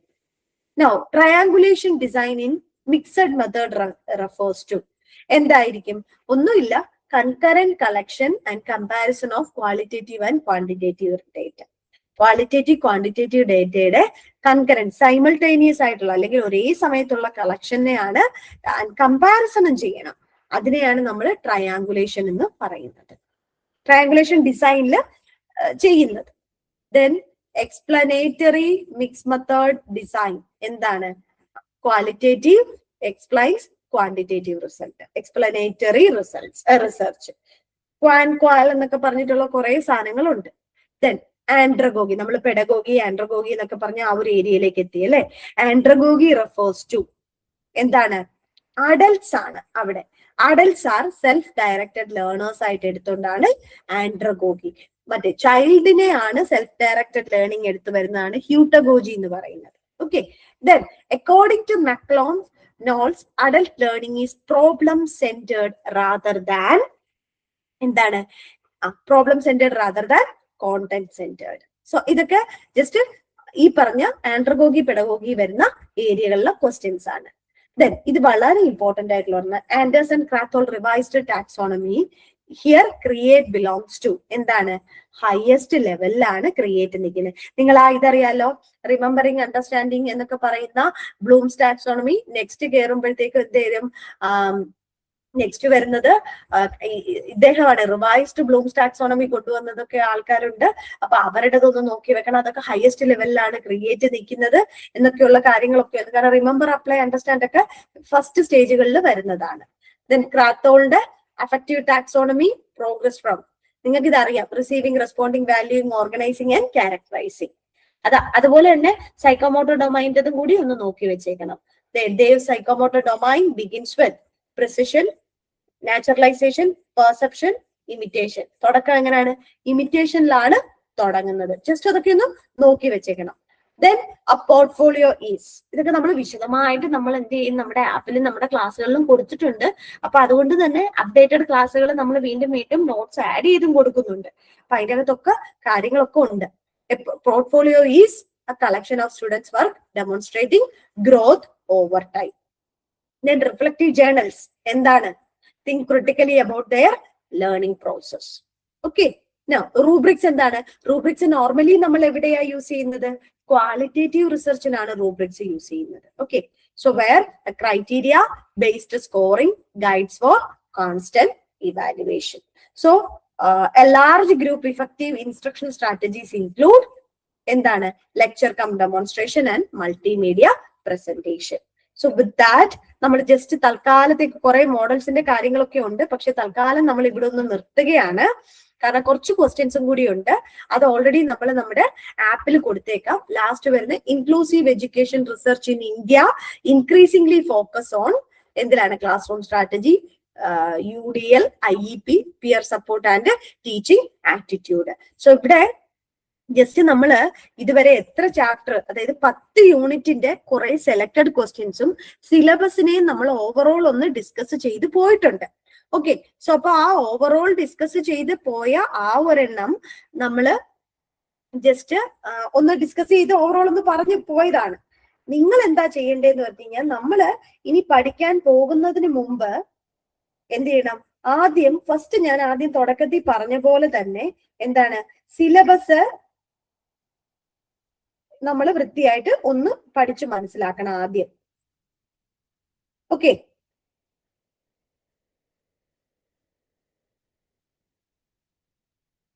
Okay. So അപ്പൊ സിലബസ് പഠിച്ചു വെക്കണം. ആ സിലബസ് പഠിച്ചിട്ട് നമ്മൾ എന്ത് ചെയ്യണം? നമ്മള് പതുക്കെ ഓരോരോ ചാപ്റ്റർ ആയിട്ട്, ഞാൻ എപ്പോഴും പറയുന്ന പോലെ നമ്മുടെ സ്ട്രോങ് ഏരിയയിൽ നിന്നുള്ള ഒരു ചോദ്യം പോലും എന്ത് ചെയ്യരുത്, മിസ്സായി പോവരുത്. ഓക്കെ, സോ അതായിരിക്കണം നമ്മൾ ആദ്യം ചെയ്യേണ്ടത്. സിസ്റ്റമാറ്റിക് ആയിട്ട് സ്പെസിഫിക് ആയിട്ട് സിലബസ് വച്ച് തന്നെ പഠിക്കണം. സ്പെസിഫിക് ആയിട്ട്, ഞാൻ എന്തുകൊണ്ടാണ് അത് പറയുന്നതെന്ന് വെച്ച് കഴിഞ്ഞാല്, സ്പെസിഫിക് ആയിട്ട് സിലബസ് വെച്ച് തന്നെ പഠിച്ചാല് നമുക്ക് എപ്പോഴും എന്ത് ചെയ്യാൻ പറ്റും? നമുക്ക് ആ ഒരു ഏരിയനെ നമുക്ക് കോൺകർ ചെയ്യാൻ അല്ലെങ്കിൽ ക്രാക്ക് ചെയ്യാനായിട്ട് പറ്റും. ഓക്കെ, സോ അപ്പൊ അതുകൊണ്ട് നിങ്ങൾ സിലബസ് സ്പെസിഫിക് ആയിട്ട് തന്നെ പഠിക്കാനേ ഞാൻ പറയുള്ളൂ. പിന്നെ അതുപോലെ തന്നെ ഇടയ്ക്കുള്ള അപ്ഡേറ്റഡ് നോളജും അപ്ഡേറ്റഡ് കാര്യങ്ങളൊക്കെ എടുത്തു നോക്കുക. നമ്മൾ നമ്മുടെ ആപ്പിൽ ഓൾറെഡി കുറേ കാര്യങ്ങൾ ആഡ് ചെയ്ത് കൊടുത്തിട്ടുണ്ട്. അപ്പൊ അതിനകത്ത് ഇടയ്ക്കിടയ്ക്ക് പോർഷൻസ് ഒക്കെ നമ്മൾ അപ്ഡേറ്റ് ചെയ്ത് കൊടുക്കുന്നുണ്ട്. അപ്പൊ റിവൈസ് ചെയ്ത് നോക്കുക. ജോയിൻ ചെയ്തിട്ടുള്ളവര് റിവൈസ് ചെയ്ത് നോക്കുക. പിന്നെ സിസ്റ്റമാറ്റിക് ആയിട്ട് ഇപ്പോഴേ തന്നെ ഒരു ടൈം ടേബിൾ, നെറ്റ് UGC-ക്കാർ ഇനി ടൈം ടേബിളും ഡേറ്റും ഒന്നും നിശ്ചയിക്കാൻ നിങ്ങൾ നിൽക്കണ്ട. നിങ്ങൾ ഇപ്പൊ തന്നെ എന്ത് ചെയ്യണം? ഒരു സിസ്റ്റമാറ്റിക് ആയിട്ട് ഒരു ടൈം ടേബിൾ, ബാക്കിയുള്ള കാര്യങ്ങളോട് പഠിപ്പിക്കുന്നതിനോട് മേ ബി ചിലർ എംഎഡ് ഉള്ളവരുണ്ടാവാം, ചിലരെന്ന് പറയുന്നത് ഓൾറെഡി എംഎഡ് കഴിഞ്ഞിട്ടിരിക്കുന്നവരുണ്ടാകാം, എങ്ങനെയെങ്കിലും നെറ്റ് ഒന്ന് ക്ലിയർ ചെയ്യണമെന്ന് വിചാരിച്ചിരിക്കുന്നവരുണ്ടാവാം. ഇവരൊക്കെ എന്ത് ചെയ്യണം? നിങ്ങളുടെ സ്റ്റഡി ടൈമിനോടൊപ്പം തന്നെ, അല്ലെങ്കിൽ നിങ്ങൾ സിസ്റ്റമാറ്റിക് ആയിട്ട് ഒരു ടൈം ടേബിൾ സെറ്റ് ചെയ്ത് തന്നെ പഠിക്കാൻ തുടങ്ങും. Okay, so all the very best. അപ്പോ എനിക്ക് തോന്നുന്നു ഓൾമോസ്റ്റ് നമ്മൾ ആ സിലബസുമായ ഏരിയ എല്ലാം ഒന്ന് കവർ ചെയ്തു. പിന്നെ അതുപോലെ തന്നെ കുറച്ച് ക്വസ്റ്റ്യൻസ്, സെലക്ടഡ് ക്വസ്റ്റ്യൻസ് ഞാൻ പറഞ്ഞു, ഇടയ്ക്ക് ഞാൻ ഇൻ ബിറ്റ്വീൻ പറഞ്ഞതുപോലെ വളരെ സിമ്പിൾ ആയിട്ടുള്ള ചോദ്യങ്ങളാണ് നമ്മൾ ഡിസ്കസ് ചെയ്തിരിക്കുന്നത്. സിമ്പിൾ ഇൻ ദ സെൻസ്, നിങ്ങളെ ആദ്യമേ ഒരു ഓറിയന്റേഷൻ ക്ലാസ്സിൽ ഭയങ്കര ടഫ് ക്വസ്റ്റ്യൻസ് കൊണ്ടുവന്ന് നിങ്ങളുടെ എന്താണ് മൈൻഡ് സെറ്റിനെ നമ്മൾ ബ്ലോക്ക് ചെയ്യണ്ട എന്ന് വിചാരിച്ചിട്ടാണ് അല്ലെ. ബ്ലോക്ക് ചെയ്ത് കഴിഞ്ഞ് കഴിഞ്ഞാൽ പിന്നെ നിങ്ങൾക്ക് പഠിക്കാനുള്ള ഒരു ടെൻഡൻസി അങ്ങ് പോകും. സോ അതുകൊണ്ടാണ് വളരെ സിമ്പിൾ ക്വസ്റ്റ്യൻസ് ആണ് നമ്മൾ ഇവിടെ ഡിസ്കസ് ചെയ്തത്. Direct, most of the questions are direct questions only. Okay, so അപ്പൊ അതും വായിച്ചു നോക്കണം. അതോടൊപ്പം തന്നെ ഇനി ഗ്രേഡ് കൂടിയ കോംപ്ലിക്കേറ്റഡ് ക്വസ്റ്റ്യൻസ് നിങ്ങൾ ചെയ്ത് പഠിക്കണം. സോ വിത്ത് ദാറ്റ് നമ്മൾ ഈ സെഷൻ വൈൻഡ് അപ്പ് ചെയ്യുവാണ്. സോ നെക്സ്റ്റ് ക്ലാസ്സിൽ നമ്മുടെ ഈ ക്ലാസ്സുകൾ നോക്കുന്നത്, അതായത് നമ്മുടെ ആപ്പിലെ ക്ലാസ്സുകളിൽ കാണാം. അതിനകത്ത് വിശദമായിട്ട് ബാക്കി കാര്യങ്ങളൊക്കെ നോക്കാം. All the very best. Start studying, just start preparing your syllabus and preparing your own time table. Specific time table you must prepare for your self only. കാരണം ഇൻഡിവിജ്വലൈസ്ഡ് ആയിട്ട് നമ്മൾ ആൻഡ്രഗോഗീസ് ആണ് ഇപ്പൊ നടക്കുന്നത് നിങ്ങൾക്ക് അല്ലെ. കാരണം നമ്മളെല്ലാം അഡൽട്ട് ആണ്. അപ്പോ നമ്മള് നമ്മൾ സിസ്റ്റമാറ്റിക് ആയിട്ട് നമ്മുടെ ഓൺ ടൈം ടേബിൾ സെറ്റ് ചെയ്യുക. റിയലിസ്റ്റിക് ആയിട്ടുള്ള, അച്ചീവബിൾ ആയിട്ടുള്ള, മെഷറബിൾ ആയിട്ടുള്ള ഗോൾസ് മാത്രം സെറ്റ് ചെയ്തൊരു ടൈം ടേബിൾ ഉണ്ടാക്കുക. അല്ലാതെ ഫണ്ടാ സയൻസോ അല്ലെങ്കിൽ ഭയങ്കര ഞാൻ ഒരു ദിവസം 8 മണിക്കൂർ അങ്ങ് പഠിച്ചു കളയും, വേണ്ട. അങ്ങനൊന്നും ചിന്തിച്ചുണ്ടാക്കി നിങ്ങൾ ആരും പഠിക്കാൻ പോണില്ല. ആദ്യം ഒരു 2 മണിക്കൂർ, 3 മണിക്കൂർ, 4 മണിക്കൂറൊക്കെ സെറ്റ് ചെയ്ത് മിനിമം വെച്ചിട്ട് ഗ്രാജുവലി കൂട്ടിക്കൊണ്ട് വന്നാൽ മതി. ജസ്റ്റ് 2 hours സ്റ്റാർട്ട് ചെയ്യുക. അല്ലെങ്കിൽ ഒരു ദിവസം ഞാനൊരു 1 hour 2 hour ഒക്കെ പഠിക്കുമെന്ന് ഇപ്പോഴേ ഡിസൈഡ് ചെയ്ത് വരിക. എന്നിട്ട് ഗ്രാജുവലി അതിനെ കൂട്ടിക്കൊണ്ടുവരിക. അത് മതി. അങ്ങനെ പഠിച്ചു പോയാൽ മതി. വെറുതെ നമ്മൾ ടോട്ടൽ പഠിത്തത്തിലേക്കൊന്നും പോയി നമ്മൾ ആദ്യം തന്നെ നമ്മളെ തന്നെ നമ്മൾ വെറുപ്പിക്കരുത്.